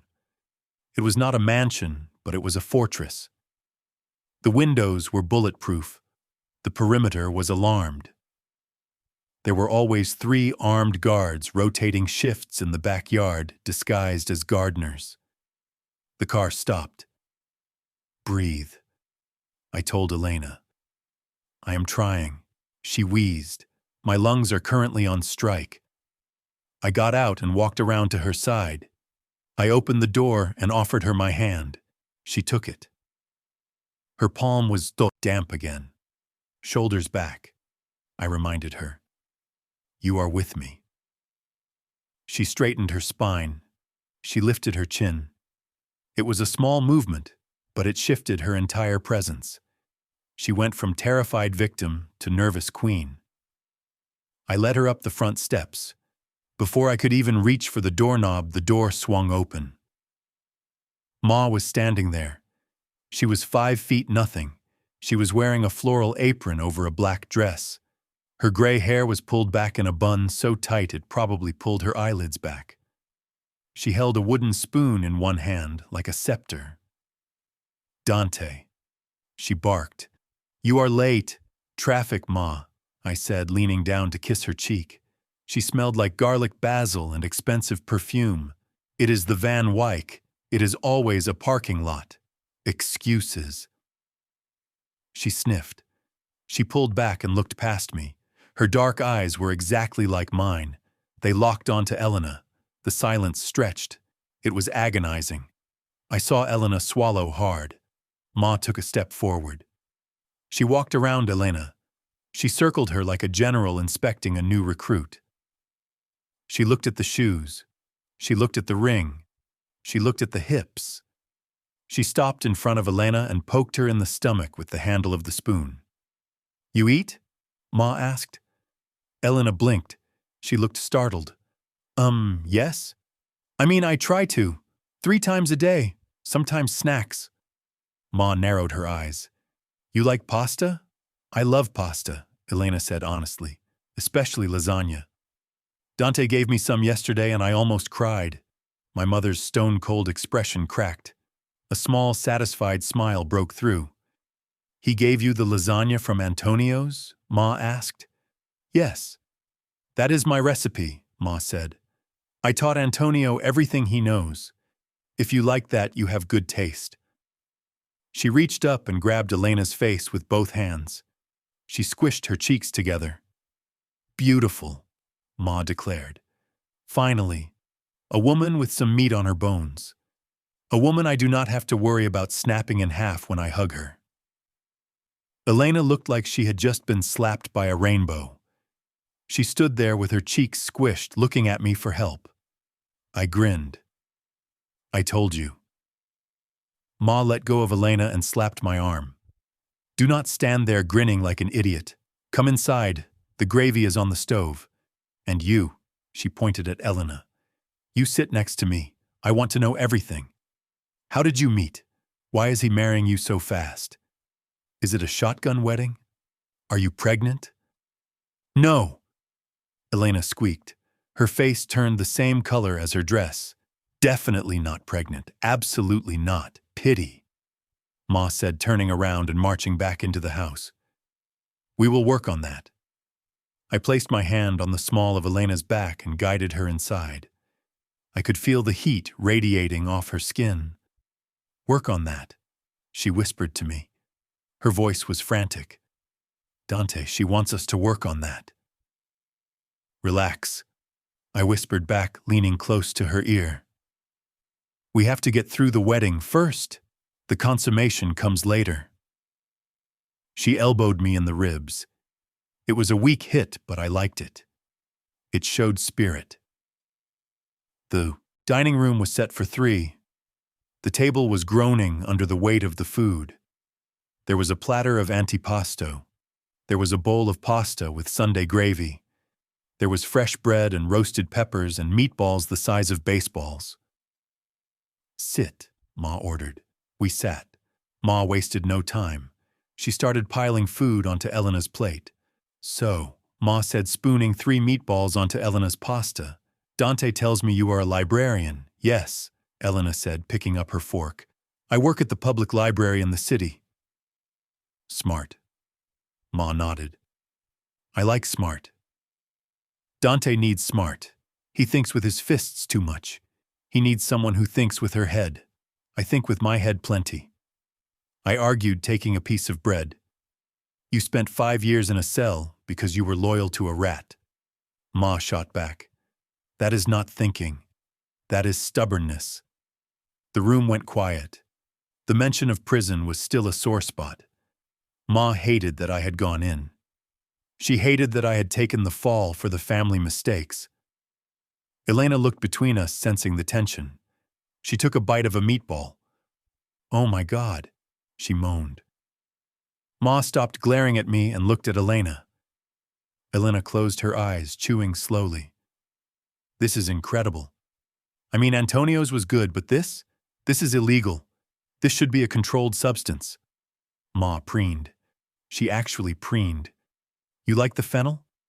I add extra fennel. It is perfect, Elena said. She took another bite. A big one. She was not pretending. She was eating with genuine pleasure. I watched her. I watched her lips wrap around the fork. I watched her throat move as she swallowed. A dark, possessive heat coiled in my gut. I wanted to feed her. I wanted to be the one putting things in her mouth. I shifted in my chair, adjusting my napkin to cover the reaction my body was having. It was ridiculous. I was a grown man. I was a Don, and I was getting turned on by a lunch date. So, Ma said, her voice softer now. The wedding? Tomorrow? City Hall?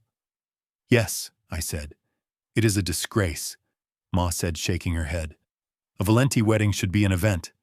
500 guests, the bishop, flowers everywhere. Instead, you give me a courthouse and 24 hours notice. It is safer this way, Ma, I said. Things are unstable right now. With the Russians. Ma waved her hand dismissively. The Russians are always unstable. They drink too much vodka. But fine. Small wedding. But afterwards we have a party here. Sunday, Ma, Sunday, she insisted. Family only. The capos, the cousins, I will cook. We will celebrate properly. You cannot hide your wife, Dante. If you hide her, people will think she is a weakness. You show her off. You show them she is strong. She looked at Elena. Are you strong, Elena? Elena put down her fork. She wiped her mouth with the linen napkin. I do not know, she said quietly. I cry during sad movies. I am afraid of spiders. And yesterday I almost had a panic attack in an elevator. I tensed. I had not expected her to be that honest. In my world, you did not admit fear. Not ever. But Ma did not look disappointed. She leaned forward, resting her elbows on the table. Fear is not weakness, Ma said. Fear keeps you alive. The question is not, do you have fear? The question is, can you stand by his side when the bullets fly? Can you hold his secrets? Can you be the one place in the world where he does not have to be the Don? Elena looked at me. Her whiskey eyes searched mine. I can hold his secrets, she said. I have been holding them for 2 years. The table went silent. Ma looked at me sharply. 2 years, we wrote, I said quickly. While I was inside, she was my pen pal. Ma's eyebrows shot up into her hairline. The letters?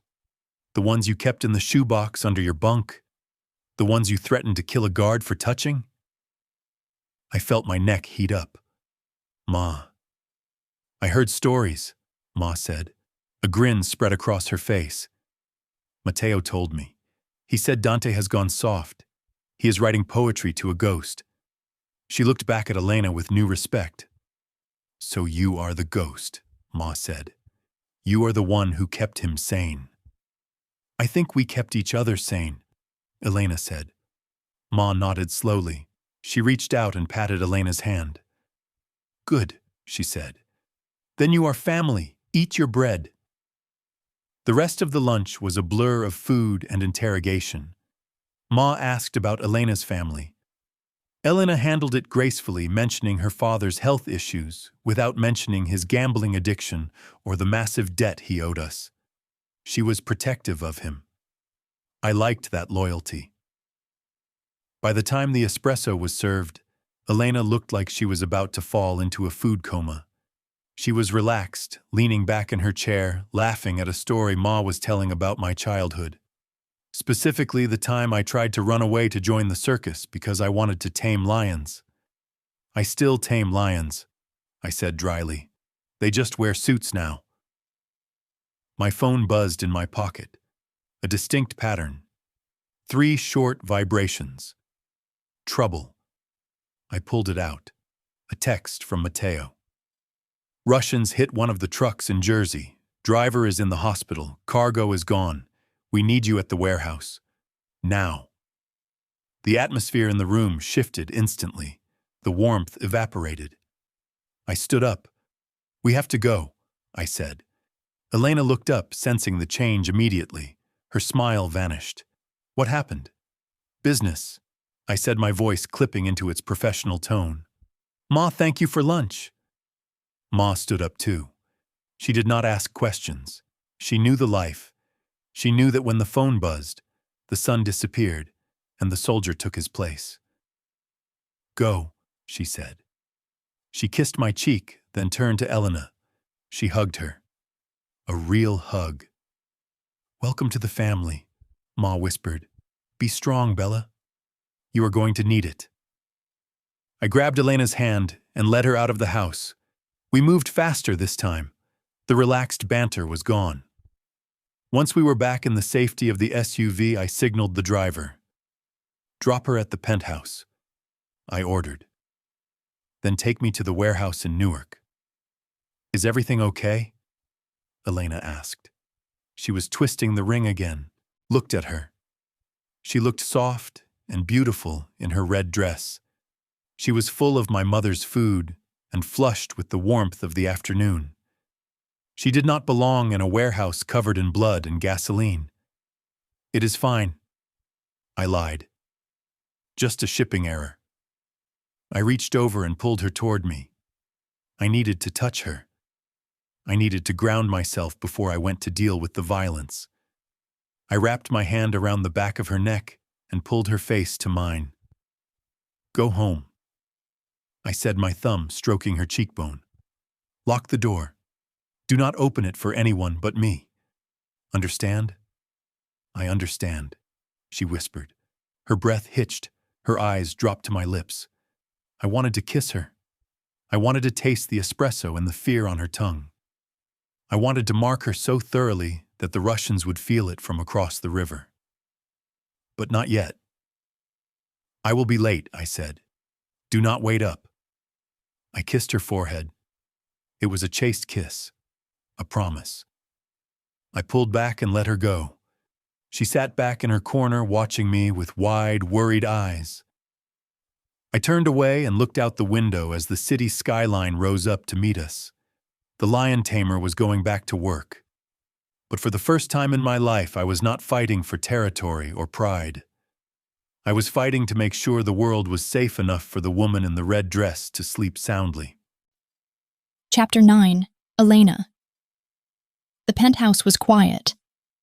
It was not the peaceful quiet of a library where silence felt like a warm blanket. This was a cold silence. It was the silence of a vacuum. It was the silence of a place where nobody really lived. I sat on the black leather sofa with my knees pulled up to my chest. I was wearing the green silk pajamas again. The red dress was hanging in the closet. It looked like a shed skin. It looked like a costume for a woman I did not know how to be yet. The digital clock on the microwave read 2 a.m. Dante was not back. He had been gone for 10 hours. I had tried to sleep. I had gone to the bedroom around 11 and laid in the center of the massive bed. I stared at the ceiling. I counted sheep. I counted books I wanted to read. I counted the reasons why I should run out the front door and never look back. But I could not sleep. Every time I closed my eyes, I saw him. I saw the way he looked when he read that text message. The warmth had vanished from his face instantly. The man who had held my hand and joked about lions was gone. In his place was a soldier. He had gone to a warehouse in Newark. He had gone to deal with Russians who had stolen his cargo. I knew what that meant. I read books. I watched movies. Men like Dante did not deal with theft by filing a police report. They dealt with it by making sure the people who stole from them could never steal again. The thought made my stomach twist. I walked over to the floor-to-ceiling window. The city was still awake below me. It was a sea of lights stretching out to the horizon. Somewhere out there in the dark, Dante was doing something terrible, and I was worried about him. That was the part that scared me the most. I should be worried about myself. I should be planning my escape. I should be celebrating the fact that my captor was gone. Instead, I was pacing the floor wondering if he was hurt. I pressed my forehead against the cool glass. I knew him. That was the problem? I knew that he hated violence. He had written about it in his letters. He called it a necessary evil. He said it was a tool like a hammer. You use it to build or you use it to destroy, but you do not enjoy swinging it. I remembered a letter from 6 months ago. He had written about a bird that had gotten trapped in the prison yard. The other inmates wanted to kill it. Dante had spent 3 hours guarding the bird until it could fly away. That was the man I was marrying tomorrow. But the man who was out there tonight was the Dawn. The elevator chimed. I jumped, spinning around. My heart hammered against my ribs. The doors slid open. Dante stepped out. He looked wrecked. His suit jacket was gone. His white shirt was unbuttoned halfway down his chest and the sleeves were rolled up to his elbows. The pristine white fabric was stained. There were dark smears on the front. Dirt. Grease.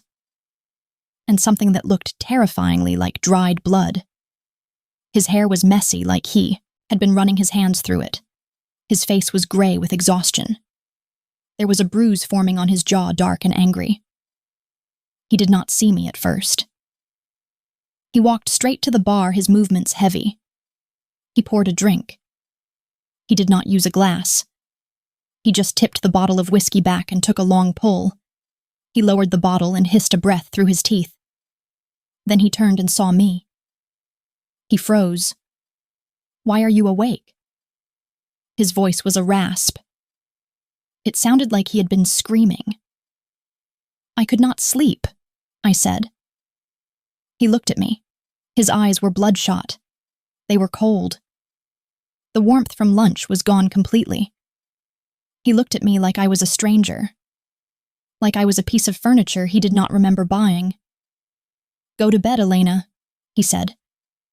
He turned his back on me and took another drink. I did not move. I stared at the stain on his shirt. "Are you hurt?" I asked. My voice was small in the big room. "No, that is blood on your shirt. It is not mine." The answer was quick, blunt. It was supposed to reassure me, but it just made the cold feeling in my stomach spread. I took a step toward him. "Dante, do not," he snapped. He slammed the bottle down on the counter. The sound echoed like a gunshot. He turned around. His eyes were blazing now. Not with passion. With anger. With self-loathing. "Look at me, Elena," he growled. "Look at what I am. You spent all day playing house with me. You ate pasta with my mother. You tried on rings. You pretended that this is a fairy tale." He gestured to his shirt. "To the blood. This is the reality. This is what you are marrying." I am not a hero. I am not a romantic pen pal. I am a man who just spent 6 hours breaking bones to prove a point. I flinched. The violence in his voice was a physical weight. "I know what you are," I whispered. "No, you do not." He laughed. It was a cruel sound. "You think you know. You think you can fix me. You think because I saved a bird once that I am a good man. I am not a good man. I am a butcher in a tailored suit." He walked toward me. I wanted to back away, but I forced my feet to stay planted. He stopped inches from me. He smelled like smoke and copper and sweat. It was the scent of violence.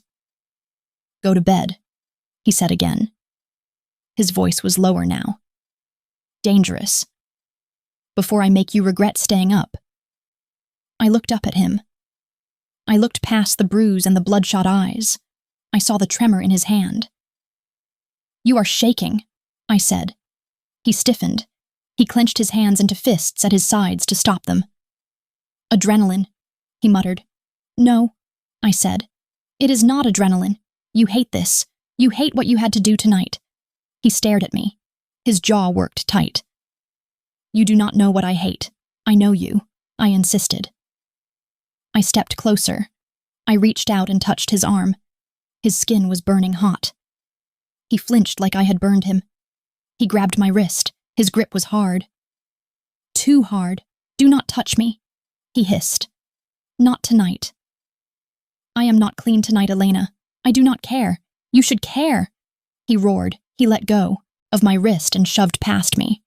He stormed toward the bathroom. I stood there trembling. I heard the shower turn on. I heard him scrubbing. I waited. 10 minutes later, he came out. He was wearing only a pair of black sweatpants. His chest was bare. His hair was wet. He did not look at me. He walked straight to the bedroom. I followed him. He got into bed and pulled the covers up. He turned his back to the center of the room. He lay perfectly still. I walked to the other side of the bed. I slid in. The distance between us felt like miles. The mattress was huge, but the emotional canyon was wider. "Dante," I whispered into the dark. "Go to sleep," he said. His voice was flat. "Dead." I lay there staring at his broad back. I could see the muscles in his shoulders bunched tight with tension. He was a wall. He had shut me out completely. This was the gilded cage. It was not the locked doors or the guards outside. It was this. It was being close enough to touch him, but being unable to reach him. He was punishing himself. I realized that. He felt dirty. He felt unworthy. He thought that by pushing me away, he was protecting me from the darkness he carried. He did not understand. I was not afraid of his darkness. I was afraid of him facing it alone. I reached out. I placed my hand on the center of his back. He went rigid. "Stop," he warned. "No," I said. I slid closer. I pressed my chest against his back. I wrapped my arm around his waist. I buried my face between his shoulder blades. He was so hot. He felt like a furnace. I felt a shudder go through him. A massive, full-body tremor. Elena.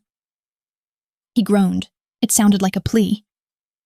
Just sleep, I whispered. I am here. I am not going anywhere. He did not relax. Not at first. He held himself stiffly, fighting the contact. He wanted to push me away. I knew he did. He wanted to prove that he was a monster who did not deserve comfort. But I held on. I held on tight. Slowly. Painfully slowly. The tension began to leave his body. His breathing shifted. It went from shallow and ragged to deep and even. He did not turn around. He did not hold me back. But he did not push me away again. He let me hold him. And in the silence of the penthouse with the lights of the city bleeding through the curtains, I realized something terrifying. I was not just marrying him to save my father. I was not just doing this for the debt. I was falling in love with him. I was falling in love with the butcher who saved birds. And that was going to destroy me. I closed my eyes and listened to the beat of his heart against my ear. It was slow, steady, heavy. Tomorrow I would become his wife. Tomorrow I would make promises to love and cherish a man who thought he was unlovable. I tightened my arm around his waist. Let him try to push me away. I was stubborn too. I fell asleep holding on to the lion, and for the first time in my life I did not dream of running away. I dreamed of staying. Chapter 10. Dante. I woke up with a numb arm and a heavy chest. It was not the weight of guilt. I knew what that felt like. I had carried that for 5 years. This was different. This was warm. This was soft. Elena was draped over me like a blanket. Her head was resting on my shoulder. Her arm was thrown across my stomach. Her leg was tangled with mine. She was deep asleep, breathing slow, steady puffs of air against my neck. I stared at the ceiling. The sun was just starting to creep through the cracks in the blackout curtains. I should move. I should wake her up. I should tell her to get off me and go back to her side of the bed. I did not move. For the first time in years, I had slept without dreaming of steel bars or blood. The nightmares that usually waited for me in the dark had been kept at bay by the woman drooling on my shoulder. She had held me. I came to bed covered in the stench of violence, and she had not run away. She had held me. She had told me I was shaking. She had anchored me until the adrenaline crashed, and I passed out. It made me feel weak. Adon did not need comfort. Adon stood alone. But looking at her now, seeing her eyelashes resting against her cheek, I did not feel like Adon. I felt like a man who had just found water in a desert. I carefully lifted her arm off my stomach. She murmured something in her sleep and shifted, burrowing her face into the pillow. I slid out from under her. The loss of her warmth was instant and annoying. I walked into the bathroom and turned the shower on cold. Freezing cold. I stood under the spray until my teeth chattered and my brain cleared. Today was the day. I stepped out and dried off. I shaved. I dressed in a black suit, black tie, black shoes. I looked like I was going to a funeral, not a wedding. It was fitting. I was burying Dante Valenti, the bachelor. I was burying the man who had nothing to lose. From today on, I would have a weakness. A target on my back shaped like a curvy librarian. I walked back into the bedroom. Elena was sitting up. She looked disoriented. Her hair was a mess. The strap of her green silk top had fallen off her shoulder. She saw me and pulled the sheet up to her chin. "Good morning," she whispered. "Morning," I said. My voice was brisk. I was back in control. "Get up. We leave in 40 minutes." She blinked. She looked hurt by my tone. She probably expected softness after last night. She expected the man who let her hold him. That man was gone. That man stayed in the dark. She scrambled out of bed and ran to the bathroom. I waited. 20 minutes later, she came out. She stopped in the doorway. I had ordered the dress 3 days ago. I had never seen it on her.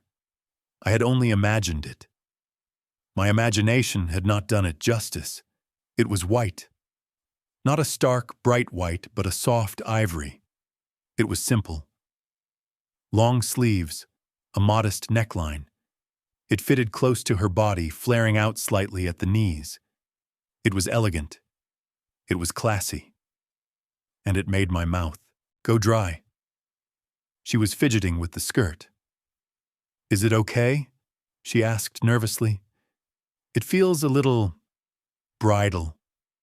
"It is a wedding, Elena," I said, walking over to her. "You are a bride. You are supposed to look bridal." "But it's a courthouse," she said. "I feel like I'm playing dress-up. You look perfect." I meant it. She looked like something that belonged on the top of a cake. She looked pure. I reached into my pocket and pulled out a small velvet box. "Turn around." She turned. I saw the zipper running down her spine. I fought the urge to pull it down. I opened the box and took out the necklace. It was a single diamond on a thin gold chain. Simple. Expensive. I fastened it around her neck. My fingers grazed her skin. She shivered. "Something old," I said near her ear. "The diamond belonged to my grandmother." She touched the stone. "It's beautiful, Dante." "Thank you." "Something new is the dress," I continued. "Something borrowed is the time we are stealing from your father's debt clock. And something blue." I reached into my pocket again and pulled out a blue garter. She turned around, her eyes wide. "You expect me to wear that?" "Tradition," I said. She blushed, a deep crimson that started at her chest and worked its way up. "I will put it on later," she mumbled. "No," I said. "Now." She stared at me. "You want me to put it on right now? While you watch?"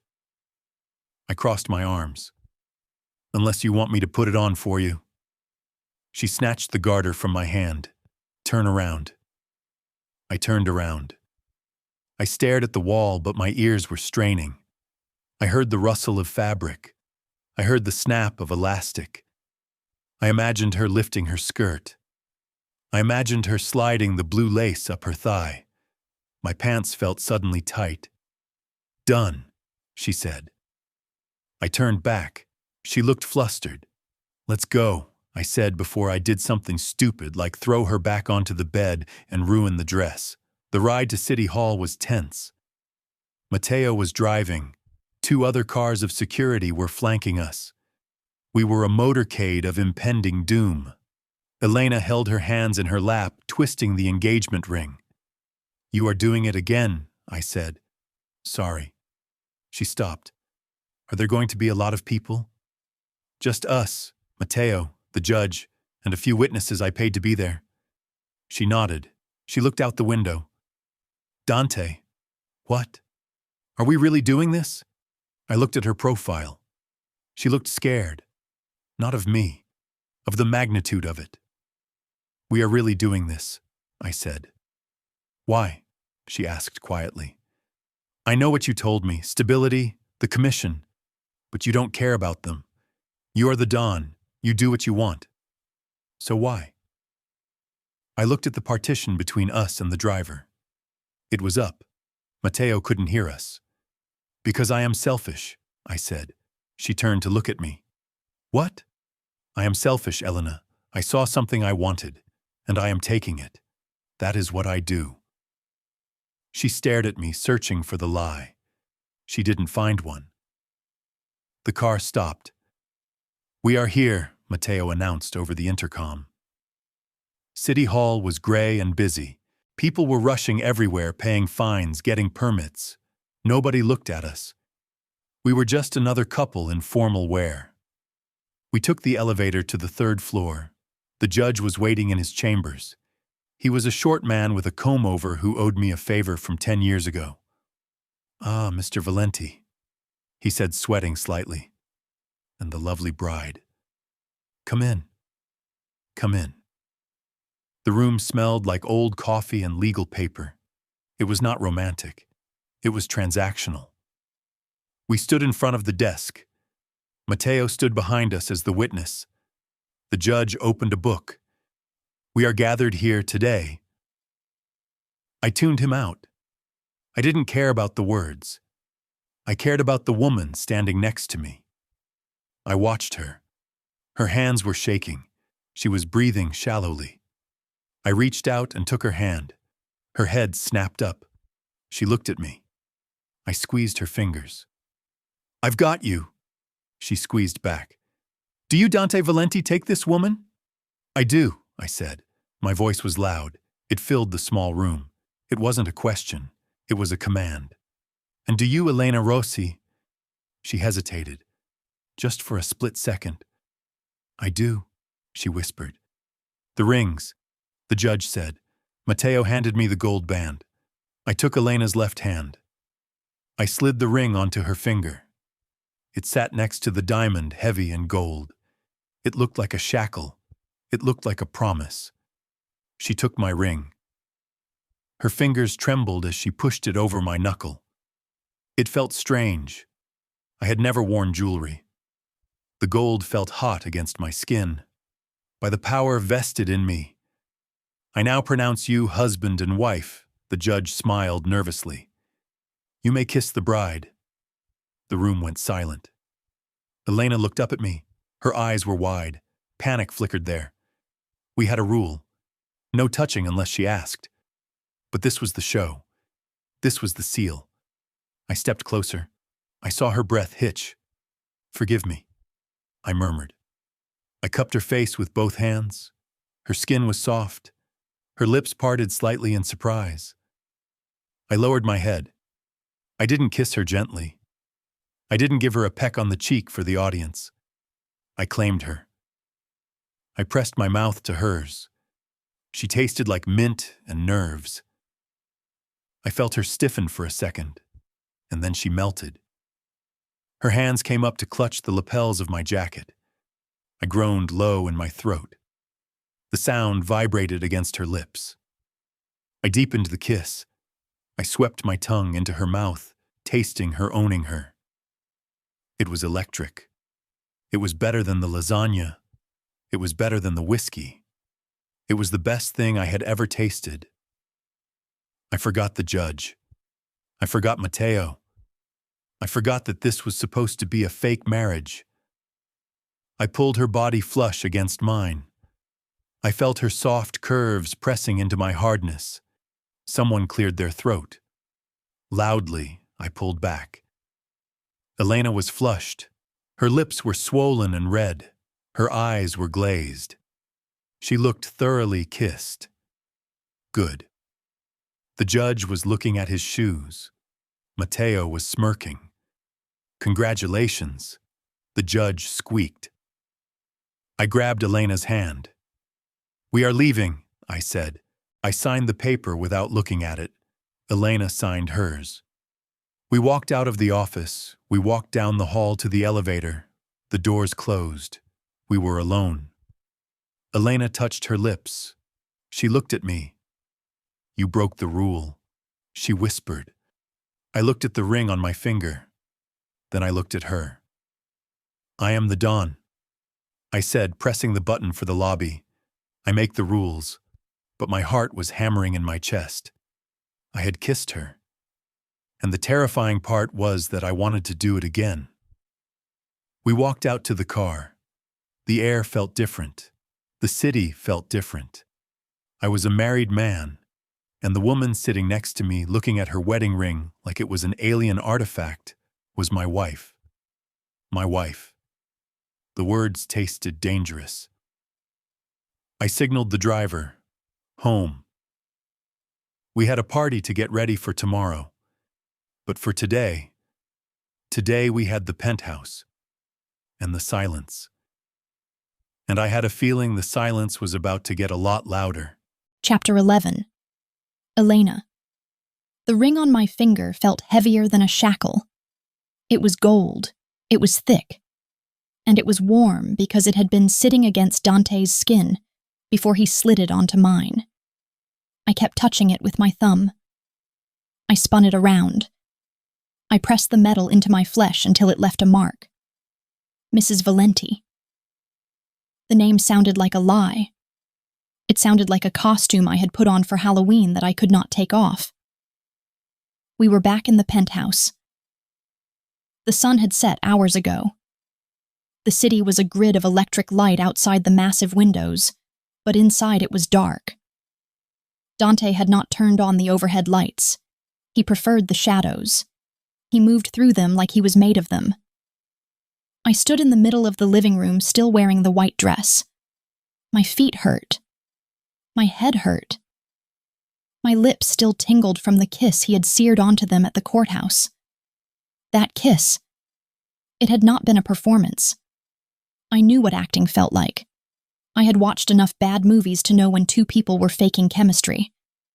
That kiss was raw. It was possessive. It tasted like he wanted to devour me whole and leave no crumbs. And I had kissed him back. That was the part that terrified me. I had grabbed his lapels. I had opened my mouth. I had wanted him to take everything. Dante was in the kitchen. He had shed his jacket and tie. His sleeves were rolled up again, revealing the ink on his forearms. He was opening a bottle of wine. The cork popped with a soft sigh that echoed in the quiet room. "Hungry?" he asked without turning around. "I am always hungry," I said automatically. Then I blushed. Yes, I could eat. He turned around holding 2 glasses of dark red wine. He walked over to me. The movement was predatory. Smooth. Silent. "Drink," he said, handing me a glass. "It will help with the nerves." I took the glass.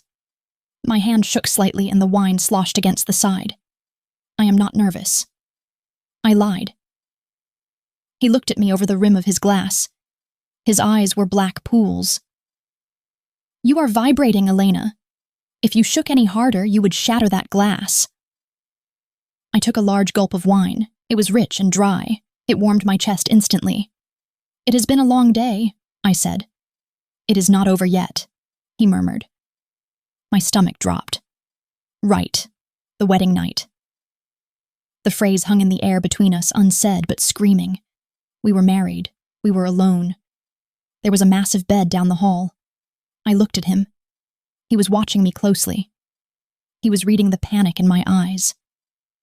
Dante set his glass down on the coffee table. "Turn around," he said. I froze. "Why?" "Because you cannot reach the zipper on that dress by yourself, unless you are a contortionist." I flushed. He was right. The zipper went all the way down to the small of my back. I had struggled to get it up this morning. I turned around slowly. I presented my back to him. I held my breath. I felt his presence behind me. I felt the heat radiating off his body. He was standing close. Too close. His fingers brushed the back of my neck. I shivered. "You are cold," he said. "I am fine," I squeaked. He did not unzip the dress immediately. He swept my hair to the side, exposing my neck. His fingertips grazed the sensitive skin there. It was a light touch. Barely there. But it sent shockwaves through my entire nervous system. He leaned in. I felt his breath on my shoulder. "You looked beautiful today," he whispered. "Thank you." "I mean it. When I saw you walking toward the judge, I forgot why we were there. I forgot the debt. I forgot the commission. I just saw you." My heart hammered against my ribs. "Just unzip the dress, Dante. Please." He chuckled low and dark, impatient. I heard the sound of the zipper moving. I felt the fabric loosen. The cool air of the penthouse hit my skin as the dress parted. He pulled the zipper down slowly, inch by agonizing inch. His knuckles grazed my spine with every movement. It was torture. It was the most intimate thing I had ever felt. The zipper hit the bottom. The dress hung loose on my frame. "Step out of it," he ordered. I hesitated. Underneath, I was wearing the blue garter he had forced me to put on, and plain cotton underwear because I had refused to wear the thong that came with the silk set. I felt unsexy. I felt exposed. "Dante," I warned. "The rule, I am not touching you," he said. "I am just helping you undress. That is what husbands do." I let the dress fall. It pooled around my feet in a puddle of white fabric. I stood there in my bra and underwear. And the garter. I crossed my arms over my chest, instantly trying to cover myself. "Don't," he said sharp. He walked around to face me. His eyes swept over my body. He looked at the soft curve of my stomach. He looked at my thighs where the blue lace cut into my skin slightly. He did not look critical. He looked obsessed. His gaze burned. It felt physical. Beautiful. He breathed. I looked down at the floor. "I hate my thighs," I whispered. "They touch." He stepped closer. He invaded my space until his shoes touched my bare feet. "Look at me." I looked up. "If I hear you insult yourself one more time, I will punish you," he said. "And you might enjoy the punishment, but I will make sure you remember it." I swallowed hard. "What kind of punishment?" He smirked. "The kind that involves my mouth and your thighs." My brain short-circuited. I stared at him, my mouth opening and closing like a fish. He laughed. He reached out and tapped me under the chin. "Go put on your pajamas, Elena." Before I forget that I promised to be a gentleman. I grabbed the dress from the floor and ran. I literally ran down the hall. I heard his laughter following me. It was a deep, rich sound that made my knees weak. I locked the bathroom door. I leaned against it, breathing hard. He was dangerous. He was playing with me. And the worst part was that I liked it.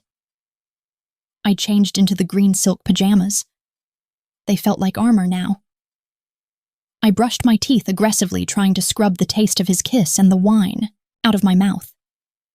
When I walked back into the bedroom, Dante was already in bed. He was reading a book. A physical book, not a tablet. I squinted. It was The Great Gatsby. "You read Fitzgerald?" I asked, stopping at the foot of the bed. He looked up over the top of the book. He was wearing reading glasses. Black-rimmed reading glasses. Oh, God.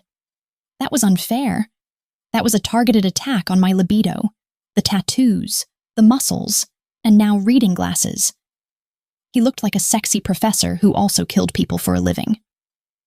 "I have read everything," he said. "Prison libraries are surprisingly well stocked. Fitzgerald understands obsession." He closed the book and set it on the nightstand. He took off the glasses. "Come to bed." I walked to my side of the bed. I pulled back the covers and climbed in. I stayed as close to the edge as possible without falling off. Dante sighed. "Come here." "No," I said. "I am fine here." "Elena, you are going to fall off. Move to the middle." I scooted 1 inch. He groaned. He reached out. His arm wrapped around my waist and he hauled me across the mattress. I yelped as I collided with his side. He was shirtless again. His skin was hot. He felt like a radiator. He did not let go. He kept his arm around me, holding me against him. "This is better," he said, settling back against the pillows. "You are touching me." I pointed out, my voice muffled against his chest.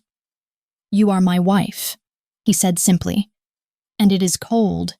I am using you for body heat. I am not a space heater. You are warm," he said. "You are soft. You are the most comfortable thing in this room. Now go to sleep." I lay there stiff and awkward. My hand was resting on his chest right over his heart. I could feel it beating. Thump, thump, thump. It was a steady rhythm. "Dante? Did you mean it? What you said at the courthouse? About being selfish?" He was silent for a long moment. I thought he had fallen asleep. Yes, he said finally. Why? I asked. Why me? You could have had anyone. You could have had someone who knows this world, someone who isn't afraid of her own shadow. He shifted slightly. His hand moved up and down my back. It was a soothing, rhythmic motion. You are not afraid of your shadow, Elena. You are afraid of your light. What does that even mean? It means you have spent your whole life making yourself small so you do not bother anyone. You dress to disappear. You talk quietly. You apologize for existing. His hand stopped in the middle of my back. But in your letters, you were loud. You were angry. You were passionate. You told me you wanted to burn things down. You told me you wanted to be seen. He took a deep breath. I fell in love with the girl in the letters, Elena. I fell in love with her mind. And when I got out and I saw you, when I saw that you were hiding that fire inside a body that looks like it was made to be worshipped. He paused. I knew I had to have you. I knew I had to be the one to drag you out of the shadows. I felt tears prick my eyes. I blinked them back furiously. So this is a rescue mission? I whispered. No, he said. His voice was rough. It is a heist. I stole you, and I am never giving you back. I buried my face in his neck. He smelled like soap and man. You are crazy, I mumbled. I am a Valenti, he said. We are all crazy. It is a genetic condition. I laughed. It was a watery sound, but it was real. He kissed the top of my head. Sleep, Bella. Tomorrow we have the party. Ma is cooking enough food to feed an army. You will need your strength. What happens at the party? I asked. We show the world that you are mine. He said, we dance. We eat. And if anyone looks at you the wrong way, I break their fingers. That sounds romantic. It is the most romantic thing I can offer. I closed my eyes. His arm was heavy around me. His heartbeat was a lullaby under my ear. I realized with a jolt that I wasn't scared anymore. Not of him. I was scared of how easy it was to fit into his arms. I was scared of how much I liked the weight of the ring on my finger. I shifted my leg, tangling it with his. Good night, Dante, I whispered. Good night, wife, he murmured. I fell asleep before I could overthink it. And for the second night in a row, the nightmares stayed away. Chapter 12. Dante. The dress was black velvet. It was long. It was tight. It had a slit that went up to her thigh and a neckline that plunged just enough to make a man lose his train of thought. I stood in the doorway of the bedroom, leaning against the frame with my arms crossed. I was watching my wife put on earrings. She was standing in front of the full-length mirror. She was frowning. She smoothed her hands over her hips for the 10th time in 1 minute. She turned to the side. She sucked in her stomach. She let it out. She sighed. Stop it, I said. She jumped. She dropped the earring. It bounced on the carpet. Dante, she gasped. You scared me. You are picking yourself apart again, I said, walking into the room. I told you to stop doing that. She bent down to pick up the earring. The slit in the dress opened. I saw a flash of pale, creamy skin. My throat went tight. I am not picking myself apart, she said, standing up.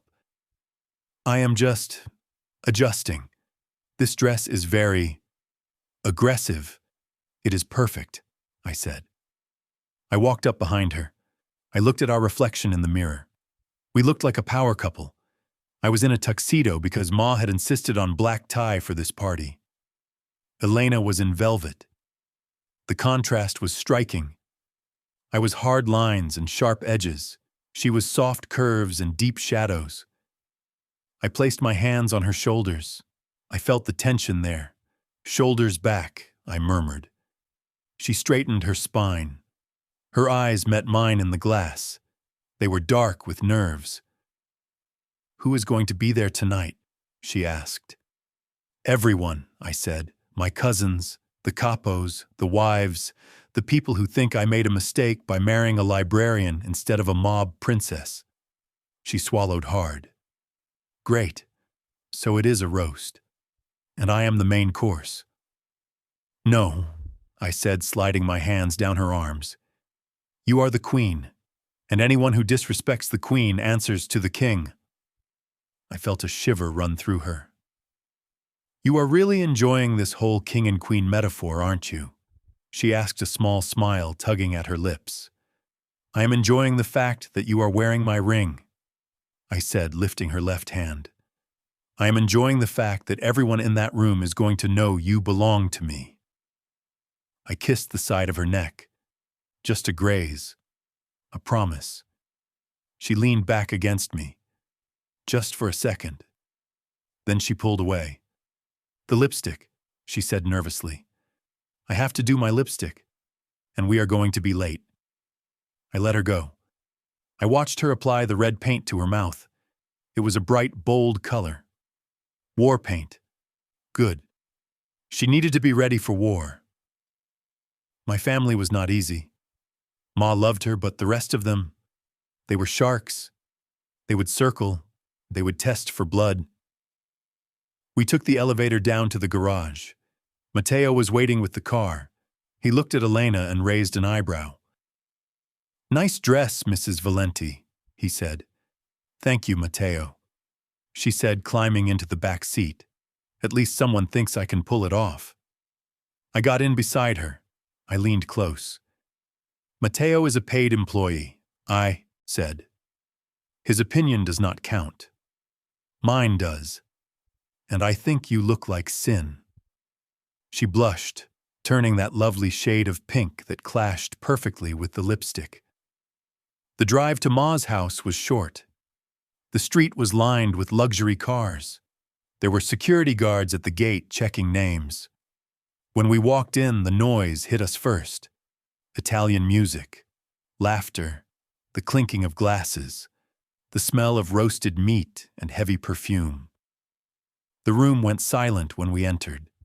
It was the classic movie moment. The music didn't stop, but the conversation did. 50 pairs of eyes turned to look at us. I felt Elena's hand tremble in mine. I squeezed it hard. I've got you. I led her into the room. I did not walk fast. I walked with the slow, arrogant swagger of a man who owns the building. Ma came barreling through the crowd. She was wearing gold sequins. She looked like a disco ball with an attitude. Bella, she shouted, grabbing Elena's face. Look at you. You look like a movie star. Elena smiled, and the tension broke. The room went back to normal. People started talking again. But I saw the looks. I saw my cousin Vinny eyeing Elena's chest. I saw my Aunt Rosa whispering behind her hand to her daughter. I saw the judgment. I kept Elena glued to my side. I introduced her to everyone. This is my wife, Elena. This is Elena, my wife. I said the word wife like a weapon. Elena held her own. She was polite. She was smart. When my Uncle Sal tried to make a joke about books being boring, she countered with a quote from Machiavelli that shut him up instantly. I looked at her with new respect. She was terrified, yes, but she was fighting. Around 10 o'clock, the dancing started. A slow, heavy ballad played through the speakers. I took Elena's glass of wine and set it on a table. Dance with me. I don't dance, Dante, she said, looking at the floor. I have 2 left feet. I will step on you. I have steel-toed shoes. I said, I will survive. I pulled her onto the floor. I wrapped one arm around her waist and pulled her flush against me. I took her other hand in mine. She was stiff at first. She was holding her breath. Relax, I whispered into her hair. Nobody is looking at your feet. They are looking at my hips, she muttered. I can feel them staring. Let them stare, I said. They are jealous. Why would they be jealous? She asked, looking up at me. Half the women in here are a size 2 and wearing Gucci. Because, I said, pulling her closer until there was no air between us. Those women are hungry, Elena. You look like you have tasted life. She blinked. That is a very poetic way of calling me fat. I stopped moving. We were in the middle of the dance floor, but I stopped. I looked down at her. My expression was deadly serious. If you ever say that word again, I will wash your mouth out with soap, I said. She stared at me. I am not joking, I said. You are soft, you are curvy, you are womanly. You are exactly what a man wants to hold in the dark. A man does not want to hold a bag of bones. A man wants something he can grab onto.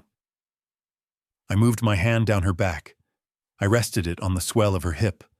I squeezed. I want to grab onto you. I growled. Her breath hitched. Her eyes dilated. The pupils swallowed the whiskey color. Dante, she whispered. People are watching. I don't care. I resumed the dance. I moved us slower, closer. My thigh brushed between hers with every step. It was torture. I could feel the heat of her body through the velvet. I could smell the vanilla and the expensive perfume I had bought her. I was hard, painfully hard. The song ended.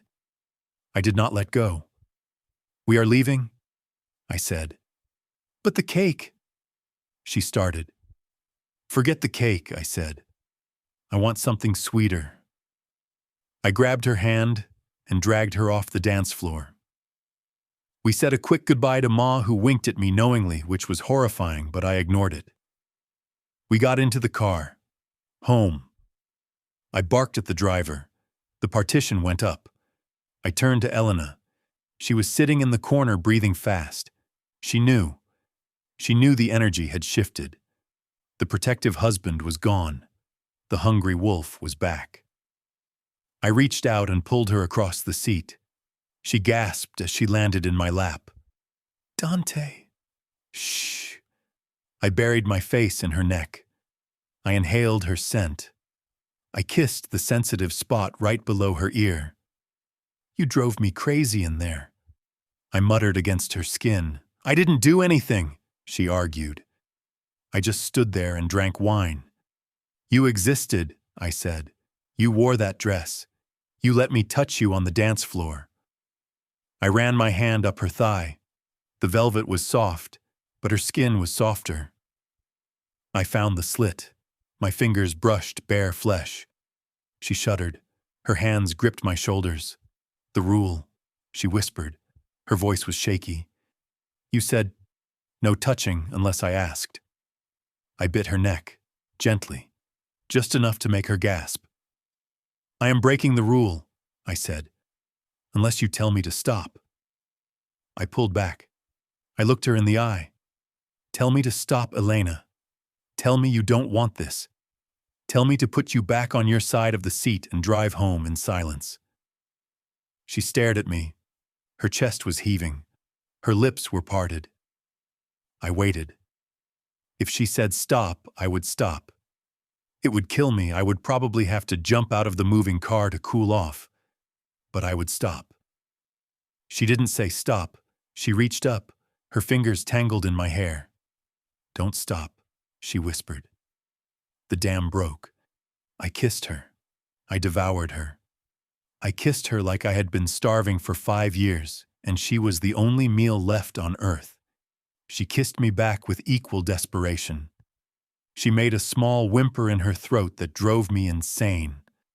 I wanted to take her right there in the back of the car.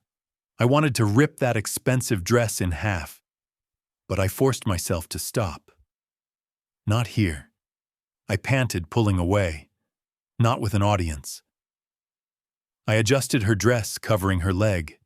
I smoothed her hair. We sat in silence for the rest of the ride. It was a vibrating, electric silence. We held hands. Her grip was tight. My thumb stroked her knuckles. The car stopped at the building. We walked through the lobby. We did not look at the guards. We did not look at the cameras. We got into the elevator. I pinned her against the mirrored wall before the doors even closed. I kissed her again. Hard. Deep. The elevator dinged. I dragged her into the penthouse. I kicked the door shut and locked it. I didn't turn on the lights. The city lights were enough. I backed her toward the bedroom. I was kissing her neck, her jaw, her throat. My hands were everywhere. We reached the bed. I stopped. I stepped back. She looked at me confused, bereft. "Undress," I said. My voice was a command. "Dante," she hesitated. Her old insecurity flickered in her eyes. "The lights are on. You can see everything." "I want to see everything," I said. "I want to see what is mine." She took a deep breath. She reached for the zipper. She struggled with it. I stepped forward and batted her hands away. "Allow me." I unzipped the dress. I peeled it off her shoulders. It fell to the floor. She was wearing black lace underneath, a bra that pushed her up and panties that hid nothing. I groaned. It was a sound of pure agony. "You're killing me," I said. I fell to my knees. She gasped, looking down at me. "Dante, what are you doing?"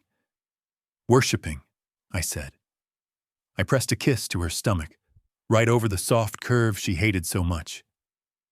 I kissed her hip. I kissed her thigh. She tried to cover herself. She tried to hide. I grabbed her wrists and pulled them away. "No," I said, looking up at her. "Look at me." She looked down. Tears were swimming in her eyes. "Why do you like it?" she whispered. "It's just fat." "It is you," I said fiercely. "It is softness. It is woman. It is the most beautiful thing I have ever seen." I stood up. I towered over her. I stripped off my jacket, my tie, my shirt. I threw them on the floor. I took her face in my hands. "I am going to make love to you, Elena," I said. "And I am going to touch every single inch of you until you forget to be ashamed. I am going to make you love your body as much as I do." I kissed her. I lifted her up. She wrapped her legs around my waist. I carried her to the bed. I laid her down on the gray sheets. She looked like a pearl against the dark fabric. I climbed over her. I kept my promise. I touched her everywhere. I kissed every scar, every curve, every roll. I whispered praise against her skin until she was sobbing, not from sadness, but from relief. From the sheer, overwhelming feeling of being seen and adored. When we finally joined together, it was not just sex, it was a collision. It was the librarian and the convict, the light and the dark. She wrapped her legs around me tight. She arched her back. She cried out my name, "Dante, Dante, Dante." It was the only prayer I would ever need. I moved with her. I lost myself in her. For the first time in my life, I was not empty. I was full. Afterwards, we lay tangled in the sheets, sweating and panting. Elena was curled against my side. Her head was on my chest. She traced one of my tattoos with her finger. "Dante? You were right." "About what?" "The dress." She said, sleepy and satisfied. "It was easy to take off." I laughed. I kissed the top of her head. "Sleep, wife. You have a long day tomorrow." "Why?" she asked, yawning. "Because," I said, tightening my arm around her soft waist, "I plan on keeping you in this bed until noon." She giggled. It was the best sound in the world. I closed my eyes. The city lights twinkled outside. The war was still out there. The Russians were still coming. The debt was still a memory. But in here in the dark, with my wife in my arms, I was at peace. I was finally home. Chapter 13. Elena. I woke up reaching for him. My hand slid across the gray silk sheets, expecting warm skin and hard muscle. Instead, I found cold fabric. I opened my eyes. The space beside me was empty. The pillow was indented where his head had been, but the heat was gone. Dante was gone. I sat up, pulling the sheet against my chest. My body felt heavy and sore in a way that made me blush. Images from the night before flashed through my mind. The black velvet dress pooling on the floor. The look in his eyes when he told me to worship my own body. The way he had touched me like I was made of gold. For a few hours in the dark, I had forgotten who he was. I had forgotten the debt and the guns and the guards outside the door. I had just been a woman in the arms of her husband. But the daylight brought the reality back. I looked at the nightstand. There was a note. It was written on heavy cardstock in sharp, angular handwriting. Business. Do not leave the apartment. I will call you. Business. That one word carried so much weight. It meant violence. It meant danger. It meant he was out there doing things that would give me nightmares if I saw them. I got out of bed and walked to the window. The city looked gray today. Clouds were hanging low over the skyscrapers, suffocating the skyline. I showered and dressed.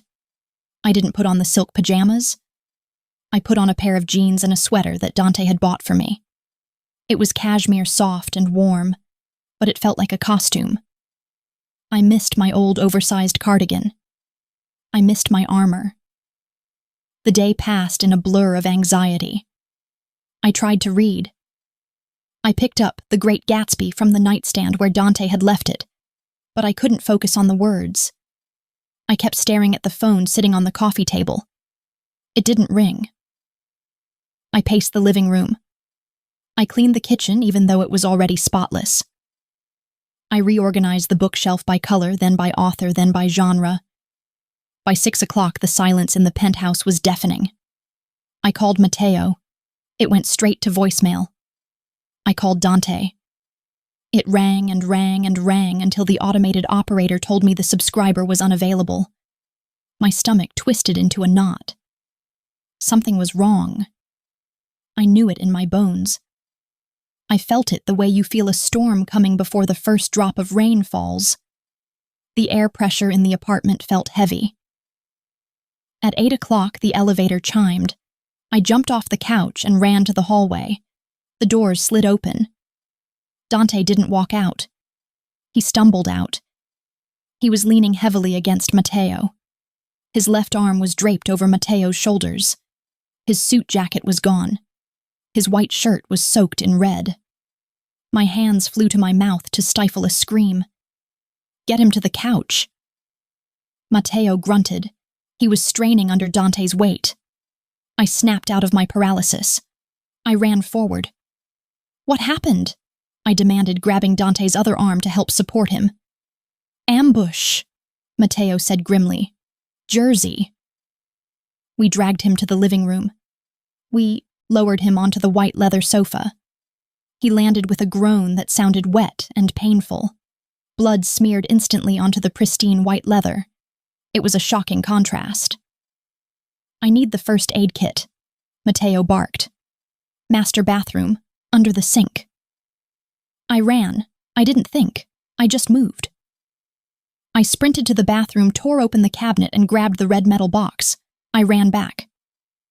Matteo was already cutting Dante's shirt open with a pocket knife. Dante's eyes were open, but they were glazed. He looked at me.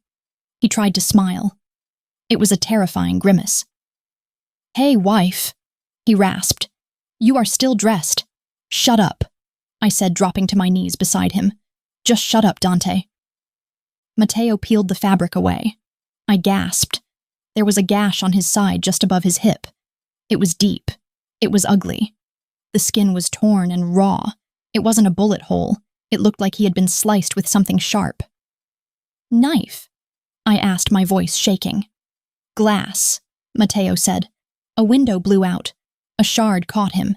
It missed the kidney, but it's deep. Does he need a hospital? I asked, reaching for the gauze.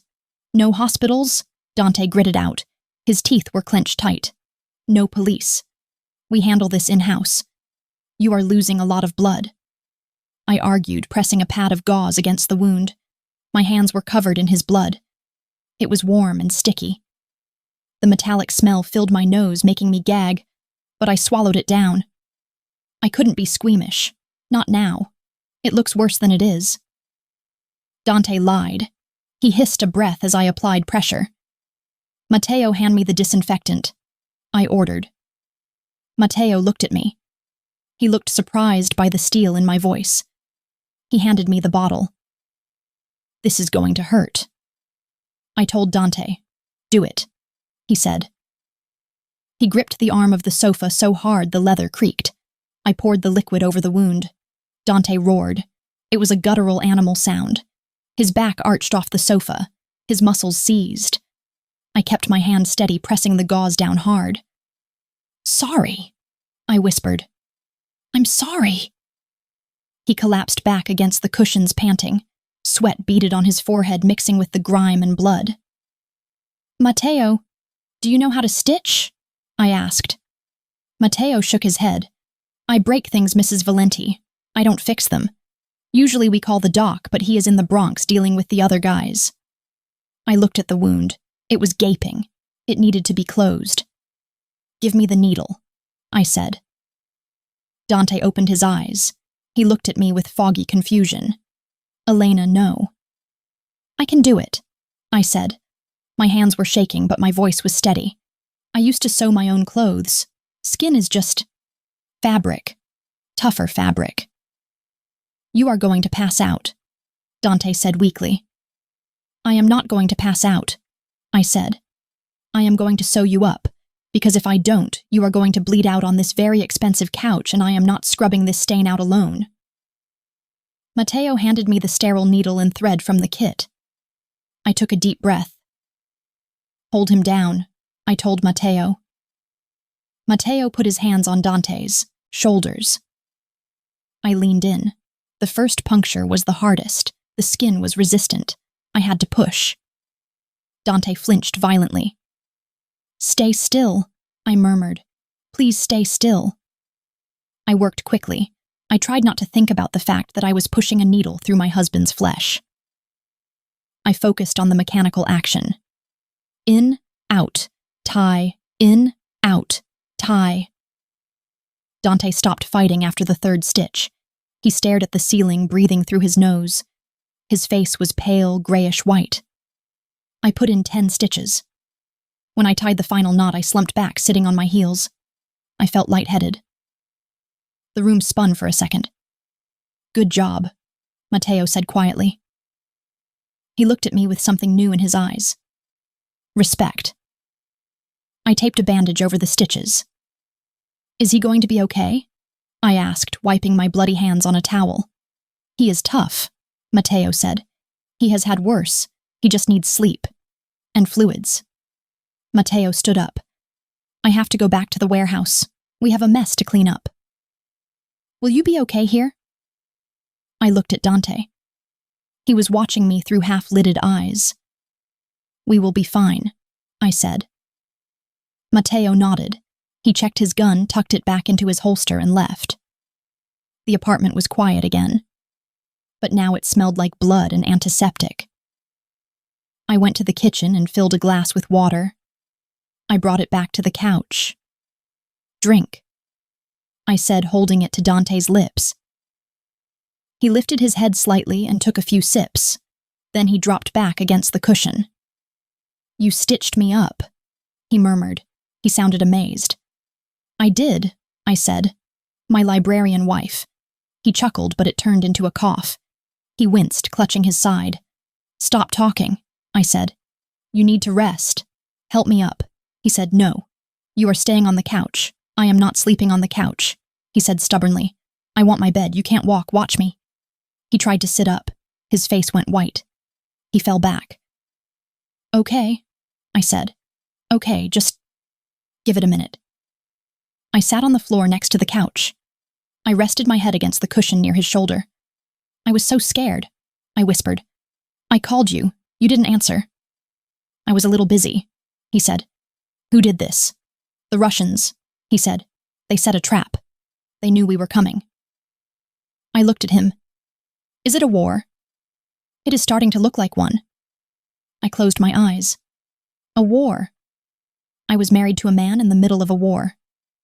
Why did you come back here? I asked. If it is dangerous, why didn't you go to a safe house? He turned his head to look at me. His hand moved slowly, reaching out to touch my hair. His fingers were stained with dried blood, but I didn't pull away. Because you are here, he said softly. That is exactly why you should have stayed away, I said, tears stinging my eyes. You could have led them here. No, he said. We lost them in the tunnel. I came back because if I was going to bleed out, I wanted the last thing I saw to be you. The air left my lungs. Do not say that. I sobbed. Do not talk like you are dying. I am not dying, he said, stroking my hair, thanks to you. You were brave, Elena. Most people vomit when they see that much blood. I wanted to, I admitted, but I was more afraid of losing you than I was of the blood. He was quiet for a long time. His fingers continued to stroke my hair rhythmically. I am sorry, he said finally. For what? For dragging you into this, for making you see this. You should be shelving books. You should be worrying about late fees. You should not be stitching up knife wounds in a penthouse. I chose this. I said, lifting my head to look at him. I said I do. You said I do to save your father. He reminded me. Maybe at first, I said. But yesterday was not about my father. He looked at me, his dark eyes searching mine. No, he agreed. Yesterday was about us. He shifted, trying to get comfortable. He hissed in pain again. We need to get you to bed, I said, standing up. I wrapped his arm around my shoulders. He was heavy, dead weight. I wrapped my arm around his waist, careful to avoid the bandage. On 3. 1, 2, 3. We heaved him up. He groaned, swaying on his feet. I braced my legs, taking as much of his weight as I could. We shuffled down the hallway. It took forever. Every step was a battle. We finally reached the bedroom. I helped him sit on the edge of the bed. I knelt down and took off his shoes.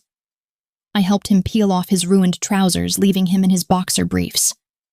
I helped him lie back against the pillows. He looked exhausted. His skin was gray against the dark sheets. Thank you, he whispered. I went to the bathroom and washed my hands. I scrubbed them until the water ran clear, until the red was gone. I stared at myself in the mirror. I looked different. My eyes looked older. Harder. I wasn't just a librarian anymore. I was a mafia wife. I was a woman who could sew up a wound and keep a secret. I walked back into the bedroom. I climbed into bed next to him. I didn't touch him, not wanting to hurt him, but I lay close enough that I could feel his heat. He reached out blindly, seeking my hand. I took it. Stay. He mumbled, his eyes closing. Always. I whispered. He fell asleep quickly, his breathing heavy and ragged. I stayed awake. I watched the rise and fall of his chest. I watched the shadows move across the room. The mask had slipped. I had seen the violence. I had seen the blood. And I hadn't run. I squeezed his hand tight. The war was here. And I was going to fight it with him. Chapter 14. Dante pain has a flavor. It tastes like copper and old iron. I woke up with that taste in my mouth. My side felt like it was on fire. Every breath was a negotiation with my ribs. I tried to shift my weight, and a sharp, white-hot spike drove through my waist, making me hiss through my teeth. I stopped moving. I waited for the room to stop spinning. I looked to my left. Elena was asleep in the chair next to the bed. She was curled up in a ball, her head resting on her knees. She was wearing the cashmere sweater I bought her. Her hair was messy. Her face was pale. I looked at her hands. They were clean now, but in my mind I could still see them covered in my blood. I could see her holding the needle. I could see the steel in her eyes as she pushed it through my skin. She had saved me. And because she saved me, she was in danger. My phone buzzed on the nightstand. I reached for it, gritting my teeth against the pull of the stitches. It was Matteo. "We have a problem. I am outside the door." I stared at the screen. A problem. In my life, a problem usually meant a body count. I looked at Elena again. She looked so peaceful. She looked like she belonged in a library surrounded by books, and silence, not in a penthouse surrounded by guards and blood. I slowly swung my legs out of bed. The pain was blinding, but I shoved it down into a dark box in my mind. I stood up. I swayed. I grabbed the nightstand to steady myself. I walked to the bedroom door. I opened it quietly. Matteo was standing in the hallway. He looked like he hadn't slept in a week. He had dark circles under his eyes and a grim expression that told me everything I needed to know. "Report," I said. My voice was a gravelly whisper. "We found the guy who set up the ambush," Matteo said, keeping his voice low. "A low-level runner for the Russians. We had a conversation. He talked. And? He said they weren't just looking for the cargo, Dante. They were looking for leverage." I felt a cold chill run down my spine that had nothing to do with the blood loss. "What kind of leverage?" Matteo hesitated. He looked past me into the bedroom where Elena was sleeping. "They have photos, Dante. Photos of her coming out of the library. Photos of her at the market. Photos of us at the courthouse." I closed my eyes. "They know who she is." "Yes," Matteo said. "The order was to take the cargo and, if possible, take the wife. They know you married her. They know she is your weakness, my weakness. Ma had warned me. She said if I hid her, people would think she was a weakness. I didn't hide her. I showed her off. I put her in a red dress and danced with her in front of the whole city. And now the wolves had her scent." "Is the building secure?" I asked. "Triple guard," Matteo said. "But Dante, if they really want her, they will keep coming. They will burn the city down to get to her, just to get to you." "I know," I said. I looked back at Elena. She stirred in her sleep, making a soft sound. I remembered last night. I remembered her saying, "I chose this." She didn't know what she chose. She chose a fairy tale version of danger. She chose the thrill. She didn't choose the reality of being hunted. She didn't choose to be a pawn in a war between crime families. If she stayed, she would die. It was a mathematical certainty.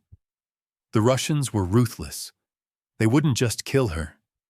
They would use her to break me. They would hurt her in ways that would make death a mercy. I couldn't let that happen. I turned back to Matteo. "Get the car ready," I said. "We are going somewhere?" Matteo asked, confused. "You can barely walk, boss." "Not us," I said. "Her." Matteo's eyes widened. "You are sending her away? I am cutting her loose, but she stitched you up.